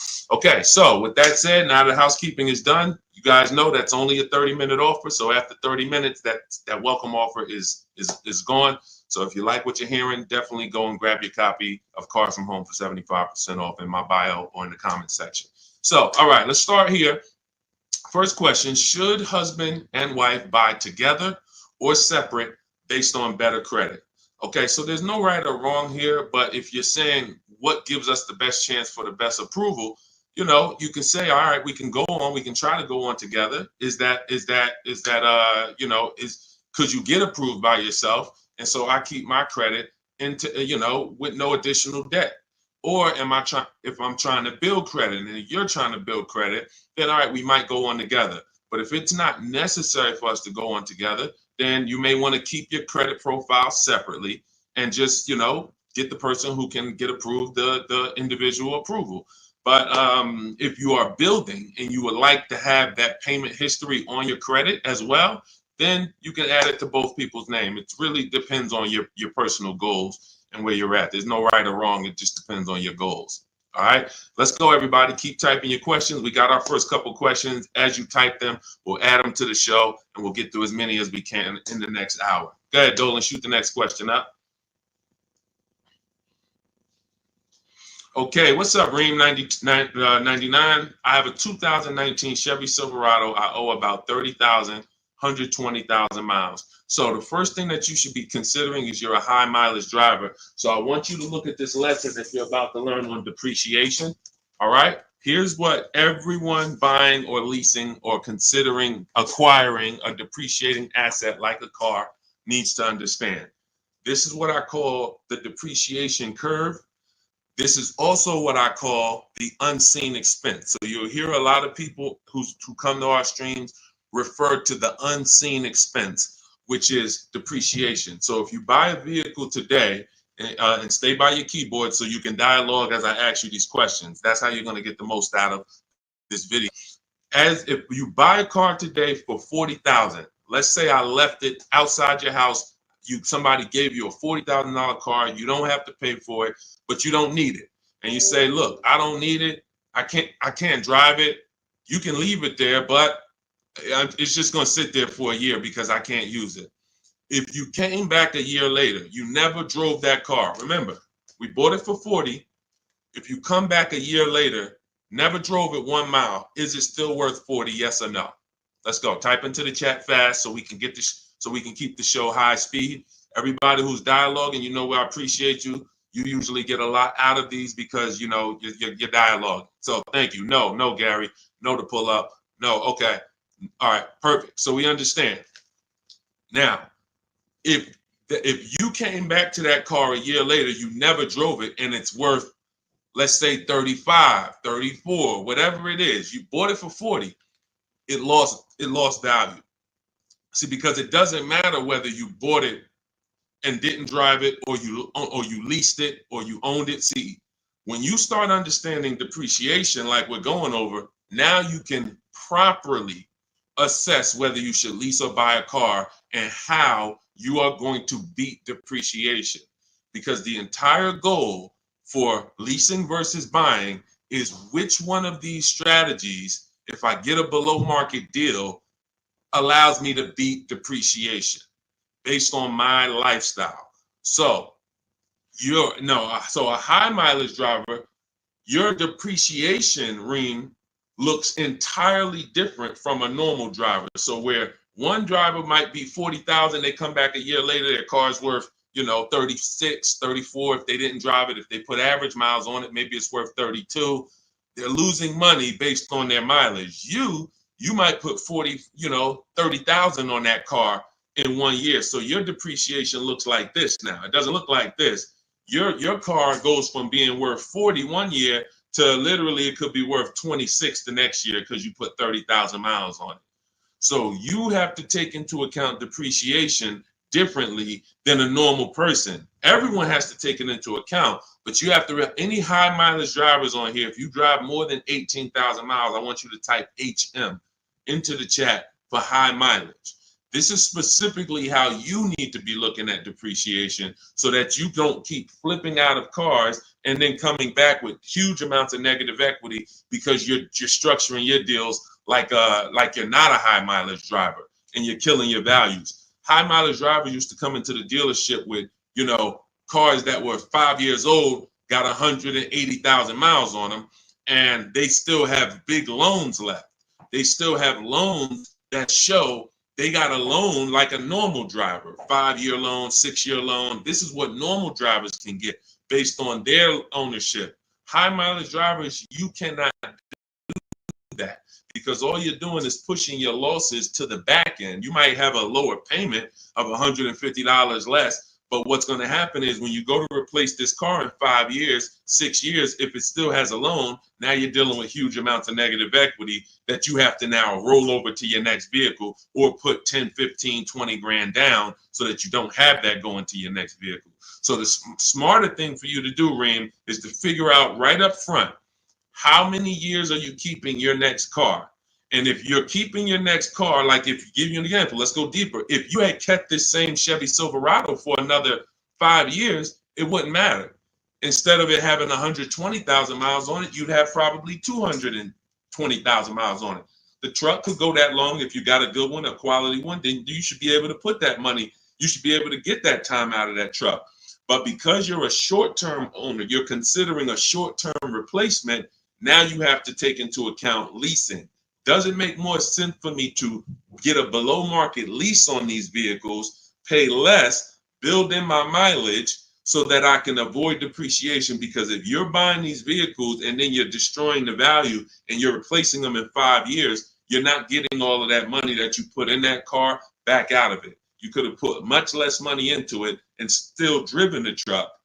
So the whole goal is getting out of this stuck in the middle and thinking 5 years, 6 years is a long time to have a vehicle. It's not. You're still in short term because you're still in the big depreciation phase. See, once you get to about 8 years, that depreciation is going to start looking like this. So your truck this year is going to be worth about the same next year. It's not depreciating like this anymore, losing thousands and thousands every year. That's where you want to get to if you're buying. If you're not keeping the vehicle that long, you should not be buying, because all you're doing is riding the depreciation slide all the way down, and then you go and get another vehicle, ride it down again. Get another vehicle, ride it down again. You're never getting to the point where you could benefit like a long-term owner and stop losing value every single time. And if you're not keeping your vehicles 8 years, my rule is you lease. You shop for a below market lease. Now, we could go a little deeper on that. If somebody has a follow-up question, this is about business. I assume you're making money from that truck. So if you're making money from that truck, then you should be structuring your deal and your finances in a way that gets you the short-term wins and doesn't push the losses to the back like a negative equity. Big, like I said, you got a $400 payment, but every time you replace the vehicle, you got 15 grand negative equity. Smarter thing to do would be to have a shorter loan, higher payment slightly, but then when you go replace the car's paid off. Now, instead of having negative equity, you might have something that's worth 5 grand, 8 grand that you could use as an asset. So that's what it's about. All right. When it comes to these understanding this is all in my digital book. You have to understand depreciation is step one. Cue up the next question, Dolan. Depreciation is next step one. When you go into a car transaction, your first question is to decide how I'm going to beat depreciation, through a below market lease or through a below market purchase.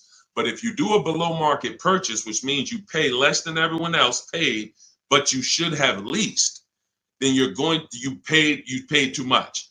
There's no one on here, myself included, who can get a below market purchase and then replace that car in 3, 4, 5 years and have it be less money than we would have spent on a below market lease. A purchase is always much more, even with a great deal, than a lease would be with a below market lease. So this is what we deal with up front. Leasing versus buying is the first step in my book, the most important question. That's the foundation of our deals. Nothing more important than that. All right, go ahead, Dolan. All right, come on, keep typing the questions. I know we got a lot. We'll try to get through as many as we can in an hour. Okay, BMW X7, new or used. Okay, so if you're purchasing, which means you're a long-term person, you're going to beat depreciation through long-term ownership. Whenever you're purchasing, your goal is to beat depreciation through long-term ownership. So how many people have a vehicle? If you have a vehicle that you've had in your driveway for at least 8 years, I want you to type the number of years into the chat. Type the number of years into the comments if you had a vehicle more than 8 years, 10 years, type it in, 11 years, 13 years, 8 years, only if it's more than 8.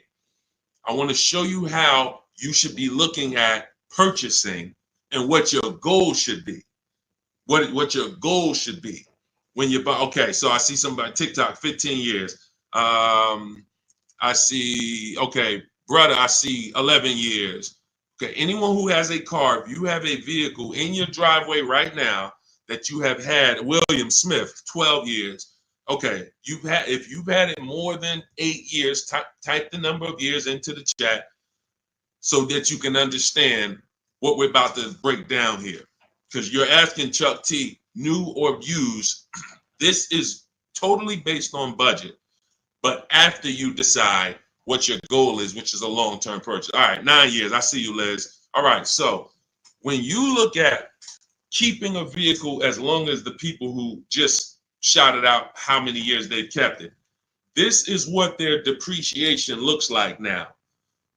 Some of them like this. Somebody like brother who he's had his vehicle 11 years, his depreciation is like this. What does that mean? If his vehicle today is worth $7,000, a year from now, it'll probably be worth close to 7,000, maybe 68, 62, 7. He's losing a very small amount through depreciation. He's beat depreciation. So that's the benefit of all the money he put into the car, is he now has a vehicle that is no longer depreciated. He could drive it for 4 or 5 more years. My father had a GMC Envoy that he's had since 2013. We bought it pre-owned for him. He's had it since then, paid it off 5, 6 years ago, and he's had that vehicle. It's been worth about $5,000 for the last 2 years, and he's going to sell it for close to that. So that's when you beat depreciation. Now, when you are not buying to keep that long, you are on the depreciation sliding board, which means you're going to lose thousands of dollars in value. So as long as you have decided I'm going for long term, which I call the 8-year rule, at least 8 years, I'm going to keep this vehicle so I can beat the depreciation, pay it off, and then I'll consider replacing it or keeping it longer. But it's going to be at least 8, or I should be shopping for a below market lease so I don't tie up money in this vehicle this long. So now you've decided I'm a long-term person, I'm purchasing new or pre-owned, strictly based on budget.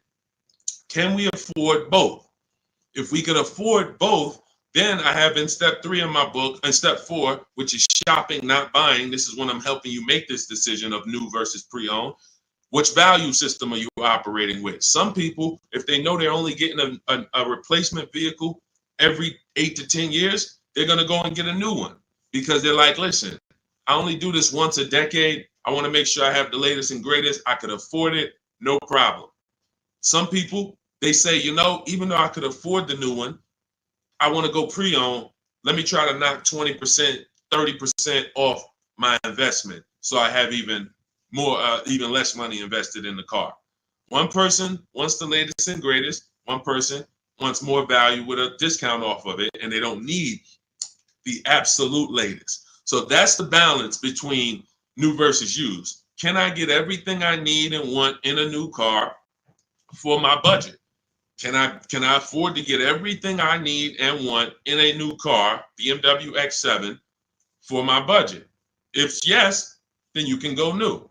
If your value say, listen, I could afford it, but I want to knock 30% off, 20% off, 20, whatever it is, whatever the below market used car deal would be for that vehicle, then they go that route. There's no right or wrong there. But if you can't afford to get everything you need and want in a new one, then your only option is to go pre-owned. But it's all based on the 8-year rule first. You should be buying to beat depreciation to keep at least 8 years. You're buying a depreciating asset. 3, 4, 5 years, 6 years of ownership is losses because you're not going to get the money back in resale when you're depreciating that vehicle the first 5, 6 years and then going and replacing it. You're not getting that money back.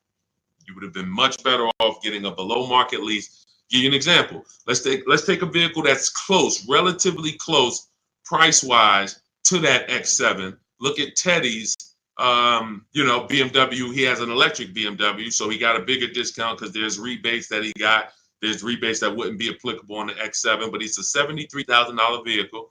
He's leasing it for $856 a month. That was his best offer. Now, one of the things we teach here, we do not buy a vehicle, lease it, buy it without looking at 5 offers, 5 options. If we're looking at a used car, we're looking at 5 options to make sure we're getting the best price. We do this from home. That's why my entire system, my book, everything is called Cars From Home. Cars From Home, because we're using the internet to do this. But you look at somebody like him, he paid $856 a month, no money down. On a $73,000 vehicle, some of you know every $5,000 would be how much? I know I got some new people on the stream, but I'm talking to the people who you've been tapped in. I may have a couple people who know every $5,000 when you're looking at a car is about how much per month. And you use this so that you never get scammed. When you know this, no one can throw, you need to know a basis of what a car should cost. And I'm gonna tell you why in 1 minute. Thank you, Anthony. Yes, $100. Great job. Anthony Perry knows $100. So if every $5,000 is $100, you're going to now look at a $50,000 vehicle and you're going to say, that's going to be about $1,000 a month if I wanted to buy it. That doesn't take into account, okay, I might get a $10,000 discount. We're just talking about strictly looking at the base price, total price of, the vehicle, asking price. Every $5,000 is about $100 per month on a 5-year loan. So you're looking at a $50,000 vehicle, that's about $1,000 a month. You're looking at a $73,000 BMW like Teddy was, that's roughly about $1,500, close to $1,500 a month on a 5-year loan. No money down. That's how we shop. No money down. We're just doing apples to apples. We may put money down later, but we need to know base numbers. This is base numbers. So look at Teddy. He's paying $856. You're never, if he was buying this vehicle, it would be $1,400, $1,500. That's why I say when you ask about purchasing, it's important for me to reiterate to you that if you should be shopping for below market leases, but you're shopping for purchases, it doesn't matter how great of a deal I teach you to get. You can use the Cars From Home strategies in my book, the bidding strategies, to get the best offers on your purchase, new cars, used cars. But it's not going to compare to if you would have leased, because you should have leased because you weren't keeping your car at least 8 years. You can see he's $856 a month, and even if the deal wasn't that great, even if it was $1,000, he's still literally $400 or $500 less per month than if he had bought that car only to try to trade it in 3 or 4 or 5 years and go do it again. So the leasing versus buying is the biggest principle that you need to start your car deals with. There's nothing more important than that, and we want to make sure we drive that point home. Everything we're talking about is in my new digital book. It's called Cars From Home, 7 Steps to Saving Time, Money, and Avoiding Dealerships. You can get your copy for 75% off. That's part of my welcome offer to you. This is going to have all of my blueprints, step-by-step strategies for leasing, buying, getting below market deals for high mileage drivers. It's all in there if you don't want to try to remember this. And you can get it for 75% off as part of our welcome offer. In my TikTok bio, click the picture of me. My Instagram bio, click the picture of me. Click that website and the YouTube comments or the Facebook comments. Grab your 75% off, but it's only good for 30 minutes. After that timer hits 0, the price does go back up to $97, which is still incredible. I get it at $97, but $24 is even better. All right, Dolan, shoot the next question up. All right. Cody, how much of a down payment is needed for trade-in with $10,000 negative equity? This is a great question. Depends on what you're buying the next vehicle for and what type of discount you got off the next vehicle. So give you an example. Let's take a dramatic discount like Milligan's discount. She got one of the largest discounts I've ever seen anyone get using our bidding strategies from home. Let me pull it up so that we can now. When you get the larger discount you get, the more money you're able to roll over to that deal without having to put money down. Now, let me give you an example. Why does money down become important or necessary sometimes? The banks have something called loan to value ratios. Loan to value ratios. So the banks may say, based on good credit, we will lend a customer 20% above the value of the vehicle they're buying. So if they're buying a $40,000 vehicle, we will lend that customer up to $8,000 more, which would be 20% of $40,000. Because the value of the vehicle is 40, the loan to value ratio is 120%. We can lend $48,000 on a $40,000 vehicle. So if a person comes in and they want to buy that $40,000 vehicle and they want to finance and add to the loan the taxes and any applicable fees, that might come out to be roughly $44,000.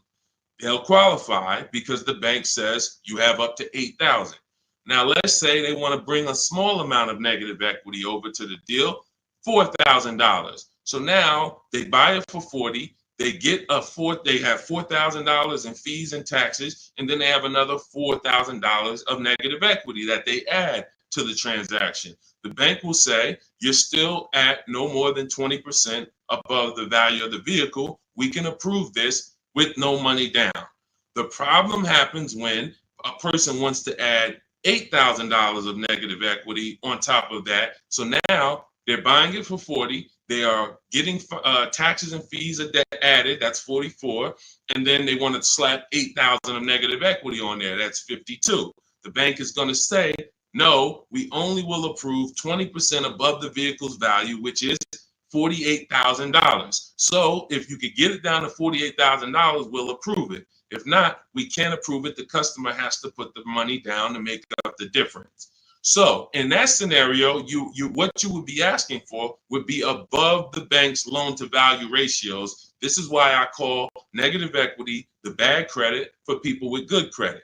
This is why I want you to know the cause for most negative equity situations is you don't understand leasing and you're buying your vehicles rather than getting below market leases. You take out 5 and 6 year loans, you don't pay them off, you trade in vehicles, and you should be shopping for below market leases, but you continue to purchase. So you're going to continue to have negative equity in almost every case unless you start putting a lot of money down or start keeping your vehicles longer, paying them off, and then coming back and seeing how much money you could get back out of that, which I also don't recommend.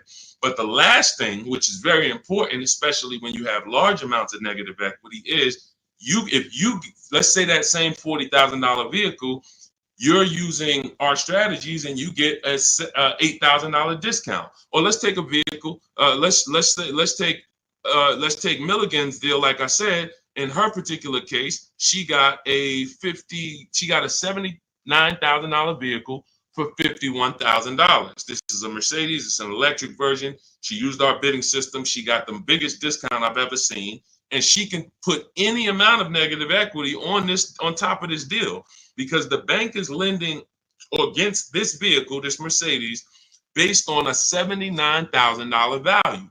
So their loan to value ratios for this vehicle would be 20% above $79,000. So if that's, let's say $80,000, 10% would be $8,000. So you're talking about $16,000 that they would lend above the $79,000.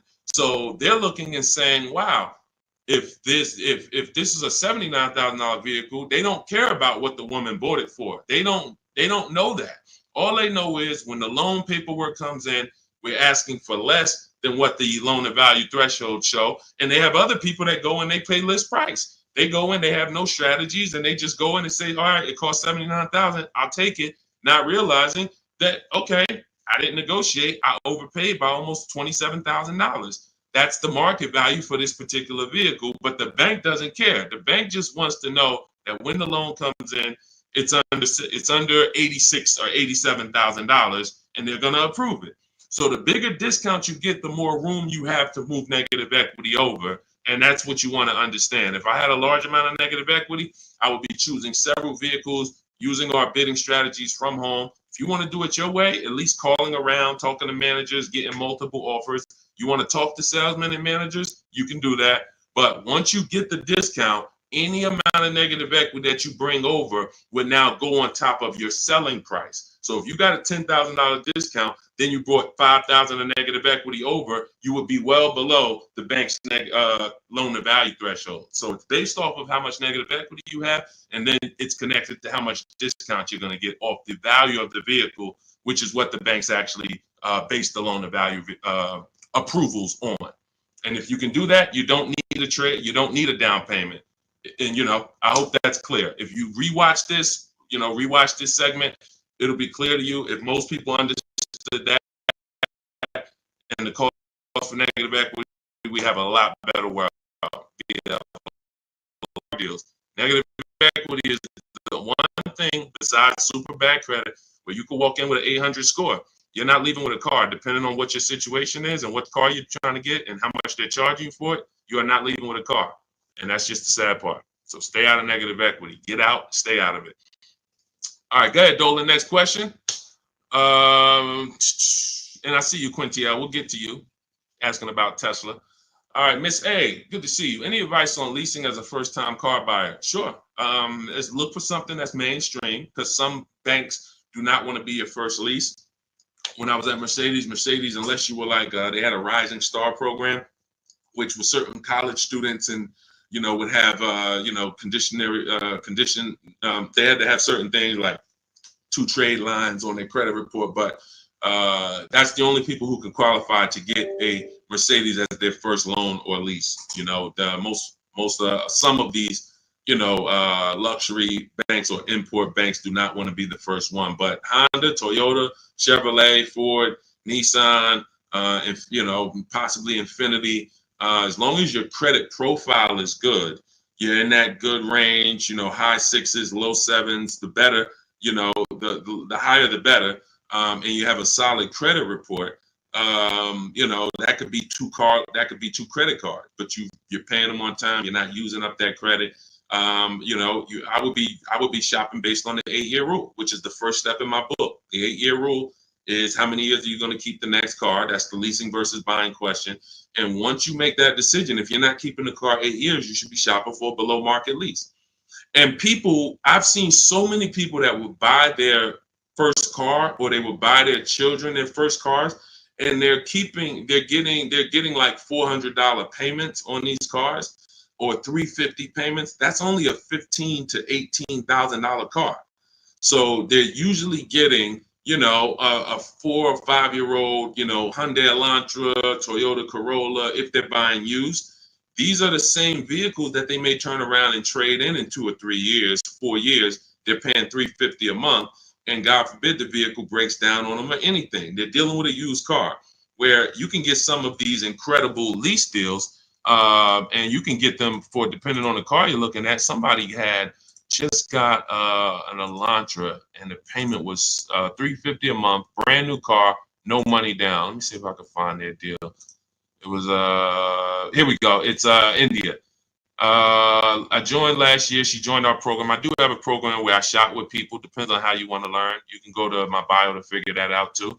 But these are people who are in my program. They have the same strategies you have access to in my book, same process. It's just one's a blueprint for people who are like, Deshaun, give me the blueprint. I'll follow it step by step. You can get to all your deals. And one is done with you, where you're like, hey, let's shop together. You're basically shopping with me. So it says, got back 6 quotes, because I told you guys we don't make a deal unless we get at least 5 quotes on every vehicle. Got back 6 quotes. Fast forward 2024, I had to find a car in 2 weeks, so you don't need a lot of time to implement this. My process actually takes, max probably 3 days. If you needed a car in 3 days, we can get a below market deal that fast. I had to find a car in 2 weeks, so I got to work in about 5 days. I walked out with a 2024 Hyundai Elantra, 36 month, 12K, 365 a month, no money down. So this is a brand new vehicle, probably about a $26,000 vehicle. No money down. So when we consider the fact that, as I said, some people are buying their family members, $15,000 to $18,000 vehicles that have a 365 payment. Okay, do I want my people? Do I want my child or whoever in a 2019 or 5-year-old or 4-year-old or 6-year-old used vehicle for $350 a month, $360 a month, or can I go out and can I lease a below market? Can I get a below market lease? Because again, there's a lot of people paying a lot more than what India just paid. So I don't want you to think that's the deal for everyone. That's a below market lease deal. You can look at the commercials and you'll see that anytime you go to a website to lease a Hyundai Elantra, that's not going to be the deal. $350 a month, $360 with no money down. They're probably going to say $279 a month with $3,500 down plus tax and fees. And again, the key is this is a below market deal that India got using my blueprints, using our shop from home strategies where we don't talk with dealers. So that's the thing. I would most likely say I want my child or my spouse or whoever in a new vehicle for the same payment rather than a used one. So that's it. So everything we're talking about is in my new digital book. It's called Cars from Home, 7 Steps to Saving Time, Money, and Avoiding Dealerships. You can Google it. It's already 5-star rated. In fact, before we go to the next question, I wanted to pull in some of these reviews. Thank you to everybody who has reviewed the book. And I appreciate it. I just grabbed a couple random ones. Says here, this book is a must have if you're thinking of getting a new or used car. So much has changed in the process since I bought my first car 40 years ago. Think of it as a workbook. So even though you finish the book, you will refer back to it several times in the process. Deshaun takes you step by step through the process and has videos to support the steps that I do. That's a surprise in there. For those of you who have the book, I link to certain videos to help you understand things better. I feel better prepared to go out, get the deal I want for my next car, and I know that I didn't get taken advantage of by a dealer. Thank you, Marguerite. Appreciate you. Again, you can get your copy as part of our welcome offer to you for 75% off. Books normally $97. You go to my TikTok bio, click the picture of me, go to my Instagram bio, click the website that says 75% off, or you can go to my Facebook comments or the YouTube comments to activate your 75% off. But it's only good for 30 minutes. If you visit it and that clock started ticking down, once it gets to 0, the price does go back to $97. So go get your book, screenshot the thank you page so you'll have the support team's email and come on back to the show. Go ahead, Dolan, shoot the next one in. Oh, Dominique said, buy the book, y'all. I bought a used car using Cars from Home strategy. I saved so much money and time. It was not hard either. If you follow the steps, Deshaun literally does it for you. That's it. That's a fact. Thank you, Dominique. That is a fact. Like, you're not using your stuff anymore. You're using my stuff.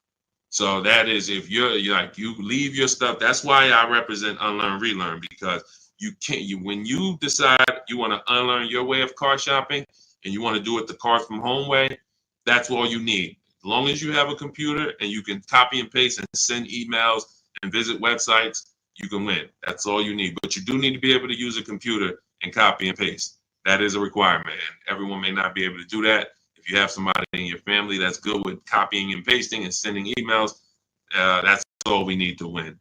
All right. Thanks, Dominic. I appreciate that. Go ahead, Dolan. Shout out to the sharers and shout out to everybody running the likes up on TikTok. Thank you to everyone who hits the share button. Whenever you hit the share, tag your best friend, tag one friend in, because they may be car shopping this weekend. Right now, they might be going to a dealership later, and you have no idea. Most people are overpaying by thousands. There's only 3 prices you can pay with cars. Market value, that's what everyone pays. Above market value is what the worst negotiators pay. And below market value is reserved for people who are putting dealers against each other. Negotiators can get market value for negotiators. So even if you're a great negotiator like I am, obviously I was a great negotiator selling cars for 14 years, but even if I was a great negotiator, I'm still going to get market value, because the only way I could guarantee below market value is by looking at multiple options, the same way you buy a TV. You go buy a TV, you're looking at multiple TVs, Walmart.com, Amazon.com, all these different sellers from Amazon, Best Buy. So that's the only way you can guarantee a below market price for your TV, is looking at multiple offers. You could go to Walmart and say, all right, I got a TV, $700. Was it market value? Was it below? Or was it above? You don't know until you look at all the market, and that's what we do. That's what Cars from Home is about. Okay, Alan Carter, 35 years in the car business. Your advice is spot on. Thank you, sir. I appreciate that. Thank you so much. All I want to do is help people find the 20% of car dealers and salesmen who are honest, who want to compete, who want to take care of their customers. That's the 20%. But 80%, we have proven that, working with hundreds of people personally, thousands around the country, we've proven that you must get 5 offers on every car, because 80% are going to be overpriced. Doesn't matter how much you negotiate, they're not going below a certain amount. So when they tell you, hey, Shantola, thanks for coming in, but this is the best offer we can do, that does not mean that's the best offer any Nissan dealer can do. That means that's the best offer Nissan of Bay Ridge can do. That's the best offer Nissan of Hudson County can do. But there are several Nissan dealers competing, and we need to get competitive offers to see who's the 20% of dealers who are going to beat all their competition. And we only do this from home. Go ahead, Dolan. Great questions today. Let's go. Keep typing. Let's get to as many as we possibly can. Does your process work when leasing a Tesla? Yes and no. My parameters for overpaying for a lease should never be broken. They're based off the 1% rule. So how did we come up with the 1.5% rule for knowing bad lease deals? We had to look at what a great lease deal was. And the 1% rule has been around since way before I started leasing cars. So you take the MSRP of the vehicle, the total MSRP, you type that in, and you multiply the total MSRP by 1%. And if your lease payment with no money down is under that, you stole the vehicle. It's a steal. I call it a steal. So we have 3 different ways we look at leases: a steal, a deal, and when it's time to chill. Very simple. A steal is 1% or less. So what does a 1% look like in real life? Look at somebody like Greg. Greg leases his $56,000 Kia EV6 Win, $527 a month. No money down, 12,000 miles per year. Now you can adjust this miles. You can get 15,000, 18,000, 25,000. But the way we shop is based on 12,000 miles per year. That's how we judge the 1% rule. So another 1% deal, less than that. You know, Zafrina uses our strategies, uses what's in my book. She puts the dealers against each other. She gets multiple offers. You can see she used all the scripts, my email scripts. We don't talk. She gets $579 a month on this $65,000 Jeep Grand Cherokee. You look at somebody like, where is Rosalie? Rosalie Ansley is another 1% lease deal. 2024 Infiniti truck, $58,000, $554 a month, no money down, right under 1%. And he's driving something he likes. This was a vehicle he got for his father a couple days ago. So this is a 1% lease. So now we say, when I started telling people about leases in my videos, I knew people were going to go out and get bad lease deals because they just literally don't know how to make people bid, and they're just going in trying to negotiate, not realizing a lease is going to look better than a purchase. The only people who really say a lease is the same are people who really are overpaying for their leases, because they'll say, wow, the dealership told me to shine that with their lease deal, it'd be better if I just buy it because it's about the same price. That means they're offering you a horrible lease deal. That dealership is running a horrible lease deal, and they want to try to talk people into buying. But normally a lease, when you look at like these deals, is, you know, these are hundreds of dollars less per month than they would be to purchase, hundreds less. So now we say, well, how do we know a bad lease deal? You're paying too much money for a car you're giving back. It's very simple. A bad lease deal is just that. You're paying too much money for a car or vehicle you are giving back in 3 years. That's another reason we don't do 4-year leases at all. Because when you add up all the payments, you look and say, wow, I leased a $40,000 vehicle and I paid $28,000 for that vehicle over 4 years. Then I gave it back to them. You paid off almost the whole vehicle and then gave it back to them. That's why 4-year leases are horrible. But you're only judging your lease value by how much you're paying over time and how much did it cost me to drive that $40,000 vehicle for 3 years. Did it cost me $13,000 to drive it over 3 years? $17,000 to drive it over 3 years? $20,000 to drive it over 3 years? What did it cost me? And that's what the 1% rule is basing it off of. If you're looking at a $40,000 vehicle, you get a payment of $400 per month. It costs you 400 times 36, cost you $14,000 to drive a $40,000 vehicle over 3 years. That's much less than the normal depreciation of that vehicle. So we go up to 1.5%. So 1.5%, anything above that, you're paying too much for a vehicle that you're giving back. There's no value in leasing that vehicle. And when you compare it to other vehicles, because every vehicle has a different lease program, there's so many other vehicles you can lease and get a lot more value, drive a whole lot more car MSRP wise, and have the same amount of money coming out of your bank account. So that's why the 1.5% rule is our anchor for overpaying. And even though Tesla does not negotiate, Quintiel, because this is all to answer your question, Tesla does not negotiate. You order your car, they have a one price system. When you do your lease for 12,000 miles per year, no money, just giving them first month's payment. You divide that into the MSRP of the Tesla. Is it under 1.5?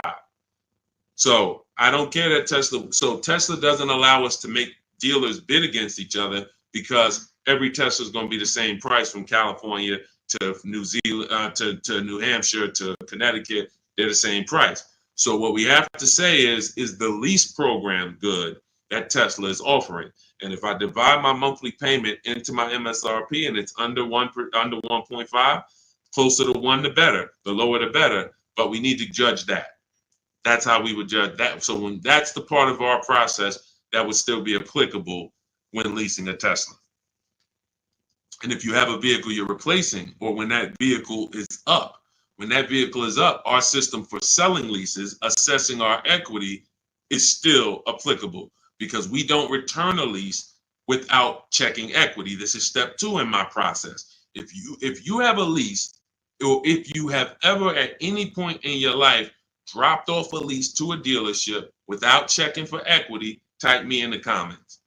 Type me in the comments. If you have returned a lease and you did not assess your equity, and matter of fact, I know there's a lot, you might be like Deshaun, I didn't even know you could sell a lease. If you didn't know you could sell a lease, just type a question mark. I didn't even know it was even possible for me to sell a lease, much less turn around and have a process for how I sell it or how I analyze. Okay, Faith, I see. I never done that. Dwayne Castro, me. Okay, perfect. So what we do is, this is step 2 in our process. We assess our equity on any vehicle that we are replacing because we don't trade. We don't trade. Some of you know that. So the equity assessment is how we don't give dealers back money.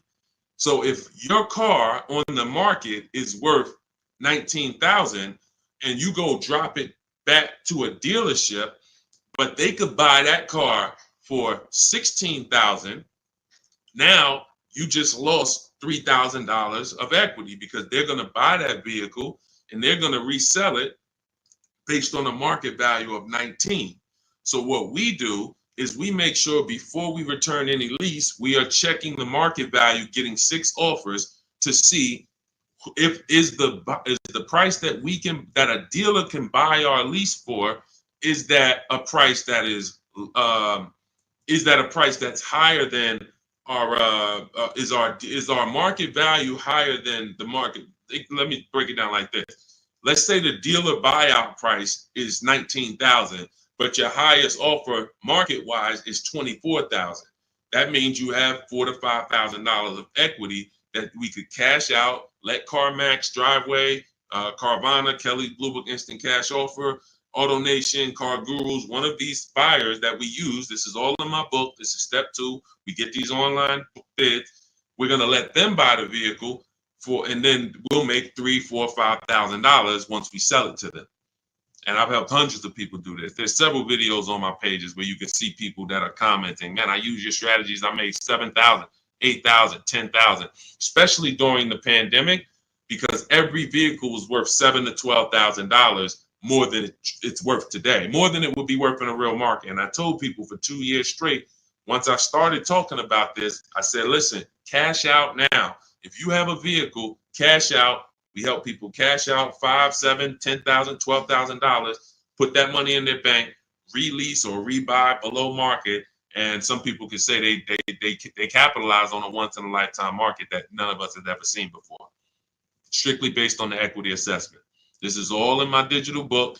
This is, if you're like Deshaun, I don't even want to remember half this stuff. I'm not going to remember it. You can get my entire blueprint that teaches everything about below market leases, below market purchases, below market new cars, used cars, making banks bid, equity assessment, selling leases. All of that is in my book step by step. And you can get your copy for 75% off for 30 minutes only. It's my welcome offer to you. I want to give you incentive to get the book now so you can pay less, 75% off. In my TikTok bio, go to that picture of me, go to the Instagram bio, click that link, click the button that says 75% off new book.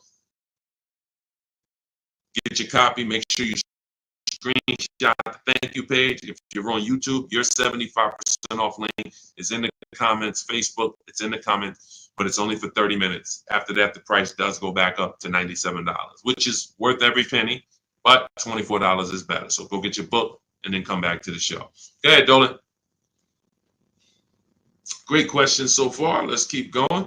Does this work the same way for Canada? Scott, I'm not sure. I do believe that most would be applicable. I do believe that most. The difference is going to be the websites. So we're using our multiple marketplace strategy for shopping for used cars. We're using 8 marketplaces. Used to be 9, but Vroom went out of business. So we're using Carvana, we're using Carvana, CarMax, Driveway, eBay Motors, Cars.com, CarGurus.com, Carfax.com, and Autotrader.com. Those are 8 marketplaces that we use to shop for our used cars. I don't know if they're the same in Canada. I don't know if they're different. When we're shopping for our new cars, we use what I call, what's in my books, it's in step 5. It's called the 25 to 5 strategy. We're going to reach out to 25 dealers online. It takes us 20 minutes. You're using my email scripts. In 90 minutes, you're going to have quotes back from all of these dealers to be able to get at least 5 to 7 quotes. So out of the 25, you're going to get 5 to 7 quotes. That's why it's called the 25 to 5 strategy. We're going direct to the dealers' websites. So I give you links to the dealers. As long as these dealerships have similar websites set up in Canada, then everything is going to be the same. The scripts, the way they communicate, the things they try to get you to do, come in, can I get you on the phone, put one price here, and then, for a used car, and then hope you come in and charge you more later. All of that, if all of that is the same, which I believe it is, then everything will be applicable in Canada. It's just the websites will be different. But Honda's going to have their own dealers' websites, so that's why I say I believe 90% at least is applicable, and potentially more. All right, great question. Go ahead, Dolan.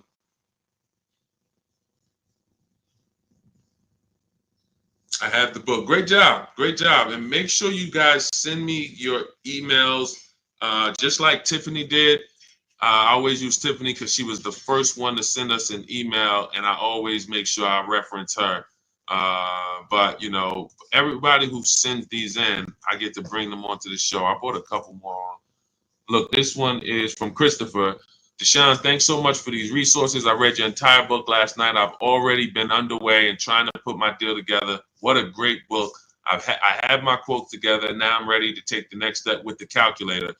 I'm a big fan of your channel and your resources. So I have calculators in the book that I invented. We have 5 different custom calculators: perfect budget calculator, lease counter offer calculator, purchase counter offer calculators, true value calculator for when we do used cars. So I think there's 4. Might be one more, but there's at least 4 calculators that we invented. That these, you can't find these anywhere on Google. I literally wrote the code, and so that's what he's talking about when he talks about the actual calculators that are in there for you guys. So yeah, send me all your details. I love reading stories like that. Okay, Stos, what if I have a 600 credit score? How much is that lease deal that they're going to give me going to go up by? It's a great question. So if you are not in a position to lease because you won't qualify for a lower tier approval, a tier 1 approval, which is basically the best offer. Most leases are they're offering the lease based on tier 1 approval, which you don't need to have perfect credit for. That's not a super tier approval. That's not A1. There's tier 1 and then there's tier A1. So A1 is going to be a super tier, which is usually applicable on limited inventory cars. It's not important, but most vehicles, they're going by tier 1. And so most people can qualify for tier 1 with a good credit profile. But if you don't get tier 1, the payments can go up significantly. If you get tier 3, tier 5, some banks have 6 tiers, so the payment can go up by $100-$150. That's why we always have backup offers. So in case someone tells us, hey, your payment's going up by $80, we go to our backup offer. We give them a chance to actually see are they lying to us? Are they just trying to take a shot at us? Because sometimes they are, sometimes they're not. But if I can't qualify for a lease, what I'm doing is buying what I call in my book a smart card. This stands for saving money at the right time. Saving money at the right time. It's not the little smart cards that you may be familiar with. What I'm doing is setting myself up to lease. So I'm going to go get the least expensive car that I can get a loan on. That is the goal of a smart car, to have the least expensive quality car. It must last. Car cannot be breaking down. It's the least expensive quality car that I can get a loan on. $10,000 loan, $12,000 loan. So now I'm going to get the smallest car that I can get, maybe like a Hyundai Elantra or something that was like 25,000 new. And I'm looking to get it around 10,000. So it doesn't have to be too old. Now I'm getting that vehicle. I'm going to drive that vehicle for 2 years, establish a payment history. My payment should be no more than $250 a month. You're talking about a $10,000 loan. So now I got an easily manageable payment. I got a car that is dependable. I trade out of that into a lease in 2 years. But what some people do, which is what I don't recommend you do, when you're trying to qualify for a lease, that should be the goal. It should be, I'm buying this vehicle right now that I'm getting is going to set me up for my lease in 2 years. Now, some people will go, I just got to have what I want now.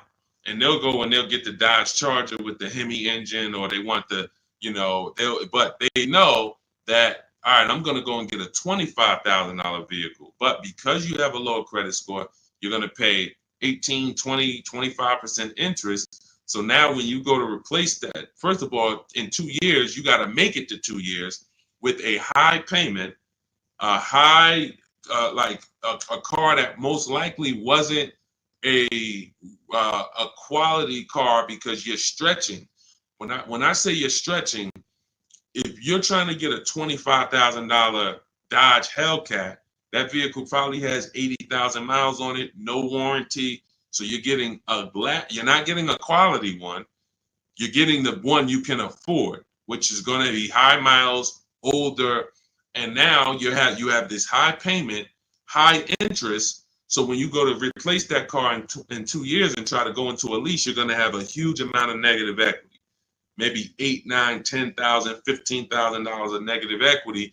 So when you try to go into that lease, you're not going to even be able to make the lease make sense, because you're bringing all this negative equity over from the old car. So that's why I say you discipline yourself. You drive something, least expensive car, because you're building. You're building. We haven't earned the right to get what we want, but if I discipline myself for 2 years, drive a vehicle that is the least expensive, reliable vehicle that'll do the job for me, 2 years down the road, I got 2 years of payment history. I traded out of that into my new lease, and I'm driving a brand new car from that point on. That's the plan if I didn't have good credit, but I knew I need to get to the point where I could lease. That's exactly what I would do. All right, great question. Go ahead, Dolan. Scott Johnson hold on. Ahmed, the payment includes money factor and taxes. So what part of the lease is too much? It's too much based on the total amount for a vehicle you're not going to own. So when I leased my $35,000 Jeep Grand Cherokee, I got it for $330 a month. This was in 2018. So 2018, I paid $330 a month, and then I drove off. It was a 39-month lease. So over 39 months, I paid $12,870 for a $35,000 vehicle. Plus taxes and fees, it would have been probably $39,000. So $12,000 it cost, $12,870 it cost me. When you are leasing, the only thing you are considering is how much does it cost me to drive this vehicle over 3 years. The lower, the better. And that's how I look at cars, and that's how I teach all people who do cars from home, all the cars from home insiders, look at leases and say it's a value play. That $40,000 vehicle, what's the below market lease on that? We get below market leases by making dealers bid. That's what the whole cars. That's a huge part of what the cars from home system is. You're not going to get the below market deal negotiated because you don't know what the market is. 80% of dealers are overpriced. So 4 out of 5 dealers are not going to give you a below market offer. They're going to hold more profit. They'll give you a discount, but they're not going to beat all their competition and give you the biggest discount. That's why we get multiple offers. Once we look at the below market lease, we can determine how much we're paying for this vehicle over a 3-year period. And the lower the better. Because again, we're comparing it to the 1% rule. So the 1% rule has been around. It's literally, I'm driving new vehicles for cents on the dollar. A 1% lease, $400 a month for a $40,000 car, no money down. The same $40,000 car would be $800 a month to buy, based on the fact we know every $5,000 is $100 a month. So $40,000 on a vehicle, that would be $800 a month. That's not including taxes. So you're talking $800 a month, $850 a month to buy a $40,000 vehicle on a 5-year loan. A 1% lease is $400 a month. So we're always judging the lease by how much am I giving them over a 3-year period to drive this vehicle. And, there is a point in time where you're paying too much for a vehicle you're giving back. And that means you signed a bad lease deal. Go ahead, Dolan. All of this is in my book. I teach you about the 1.5% rule and why we don't sign leases over 1.5%. All of this is laid out step by step. That's a huge part. When you hear me say rules, the 1.5% rule, the 8-year rule, these are principles. These are boundaries in our Cars from Home blueprint that we don't step over. We don't. And there's one thing, if you step over, great. That's on you because you're an adult. But it's another thing to know you're actually stepping over a boundary. And that's what we didn't have in the past. We didn't have boundaries that we knew we were stepping over. When is your loan too long? Well, in real estate, you have boundaries. That's why who would sign up for a 40-year mortgage? Type me. Do I have anybody in here willing to sign up for the 40-year mortgage? Anyone? Anyone willing to sign up? You're a smart person. Anyone? You could get a $600,000 house for the same payment as a $400,000 house potentially. Anybody signing up for a 40-year mortgage? What about a 50-year mortgage? What about a 50-year mortgage? No. Most people know, Deshaun, the longest mortgage we're gonna get is a 30-year mortgage. Some of you go for 15 years to pay it off quicker, but you're not doing 40, you're not doing 50. Because that means I can't afford this vehicle. Boundaries. That's industry established boundaries. That means I can't afford this house. If I have to take a 40-year mortgage, 50-year mortgage just to afford it, I can't afford it. That's the same thing we bring. That's one of the boundaries we bring to car buying. We don't do loans longer than 72 months. 6-year loan is the longest loan that we will do on a car. It just leads to problems. Most of the people who've had problems with cars, horrible problem. They still have loans on them, cars breaking down. They should be putting money to the side every year for maintenance, but they can't because they're still making a $500, $400, $800 car payment, and the car is 11 years old.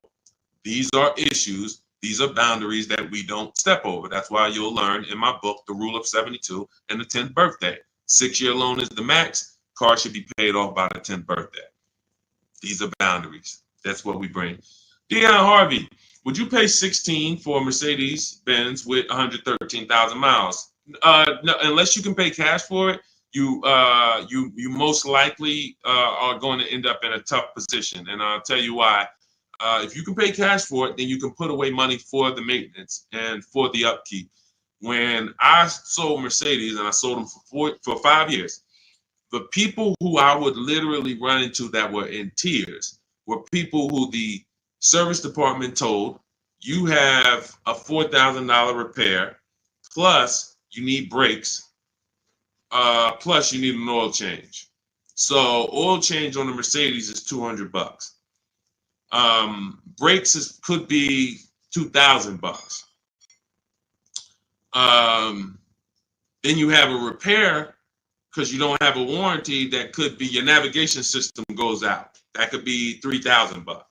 So literally you're looking at $6,000 and you still have a car payment and you still have insurance and you still have gas.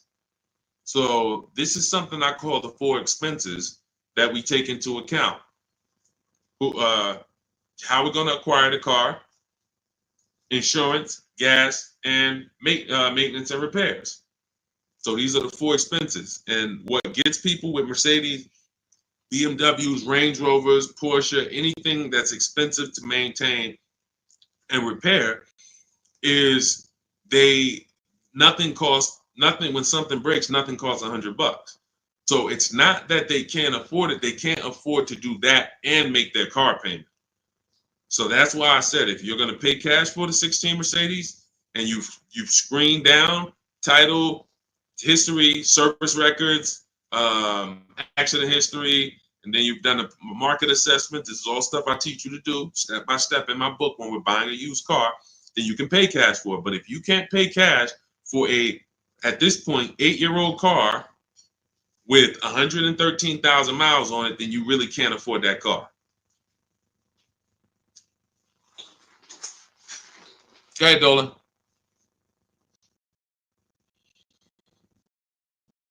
Any Euro car after $100,000 is a money pit. That's why you can get them cheaper. And listen, if you know, you can have vehicles that were well taken care of by people and they just went to upgrade their model. There are plenty of people who baby their cars, their BMWs, their Porsche. They've done all the maintenance. Now they get to 100,000 miles. They might have had it for 8 years and they're ready to sell it. And it's a great opportunity for someone else to buy. But you have to be able to afford these cars. And you have to be able to avoid, if you can't afford to repair and maintain them, then you can't afford these cars. So that's the principle. And again, I'm somebody who's worked. My most expensive car I ever sold was a $435,000 SLR McLaren.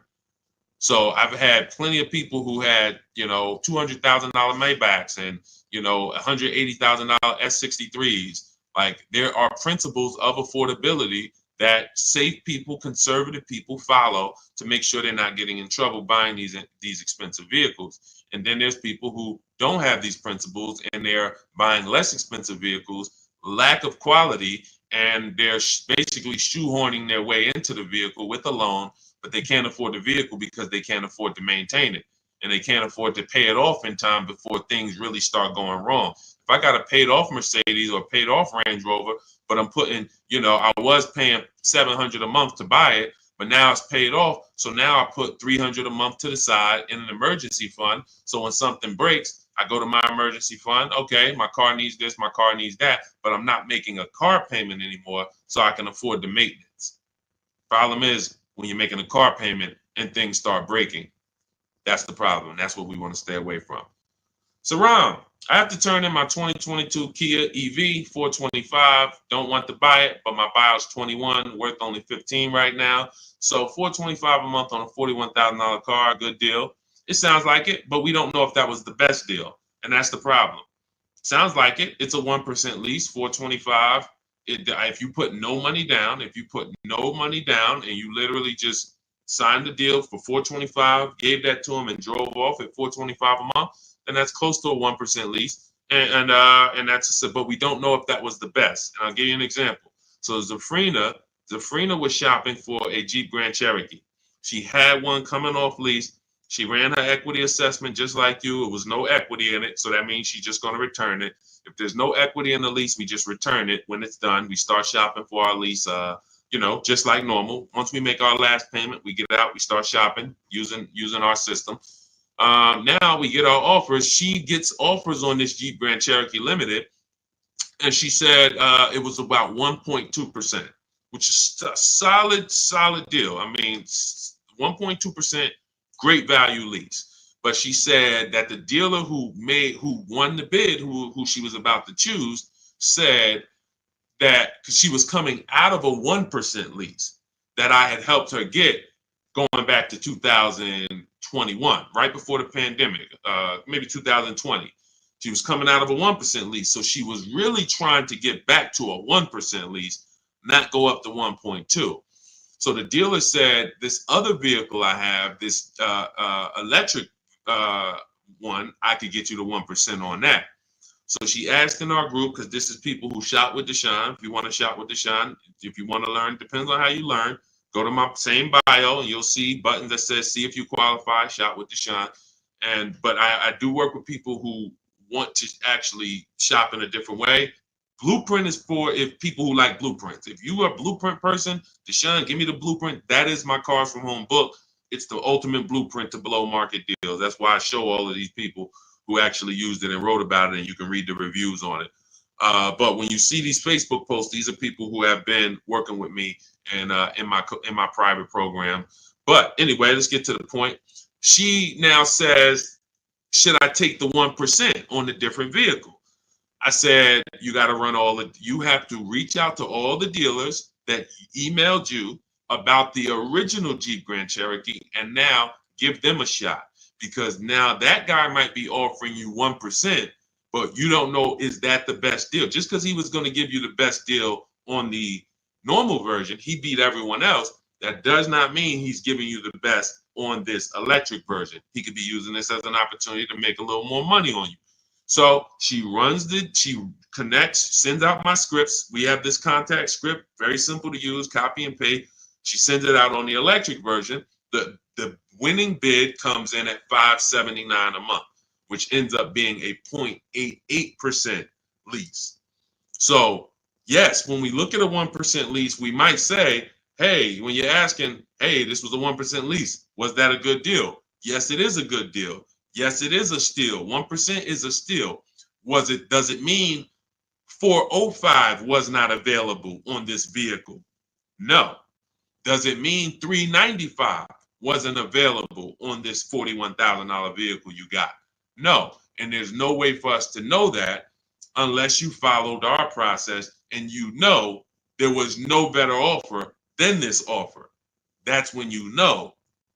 And that's all we care about. We want to guarantee we got the below market lease. We want to guarantee we saved all the money and got the below market discount on the purchase. We want to guarantee that on our used car that we're buying, we got the below market price. And that was the least expensive option within 100 miles of me, 150 miles of me. That's what we roll. And that's the Cars from Home system. So everything in this stream is sponsored in my new digital book. This is not, I don't wing it. And the beautiful thing about what you're going to do with Cars from Home is you're no longer going to be winging the process. This is the second most expensive purchase that many of you will make. And some of you who don't own a home, this is the most expensive purchase that you have made so far. And every single time you make a 5-figure decision on a car, you add these up and you can see I've made $100,000 in car buying transaction decisions over my lifetime. What is my process for getting below market deals? What is my process for not paying what everyone else is paying? You've winged it, but you're no longer going to wing it. This is a 7-step process. In the book, I have links where you can stay right on task. If you're on the lease path, you're not looking at new cars. You're not reading about purchasing used cars. If you're purchasing a used car, you're not using the system on leasing. You're not using the system on new cars. You're on the used car path. That's the way the book is. It's linked and it warps you to the areas so that you can stay on task and not be learning everything about leasing and buying and used cars and new cars and bidding. Or you don't need to learn all that. We just need a path for you that you can follow step by step to get to your below market deal. And that's the way the book is set up. So it's 5 stars. You can get your copy as part of my welcome offer to you for 75% off. It's normally $97, but for 30 minutes only, you get yours for $24. That's 75% off. It'll be in your inbox in 5 minutes, and you'll have everything for the rest of your life to use when it comes to leasing. If your spouse wants to buy, your child wants a used car, you can open this blueprint up at all times and use these strategies that you paid $24 for. Now, if you missed it and you didn't get there before the 30 minutes went to zero, then you'd have all these strategies and you paid $97 for it. It's still a win. It's still going to be in the top 3, top 5 most valuable books you've ever owned to your bank account. That is the biggest thing. This book being valuable to your bank account. So go get your copy for 75% off. Click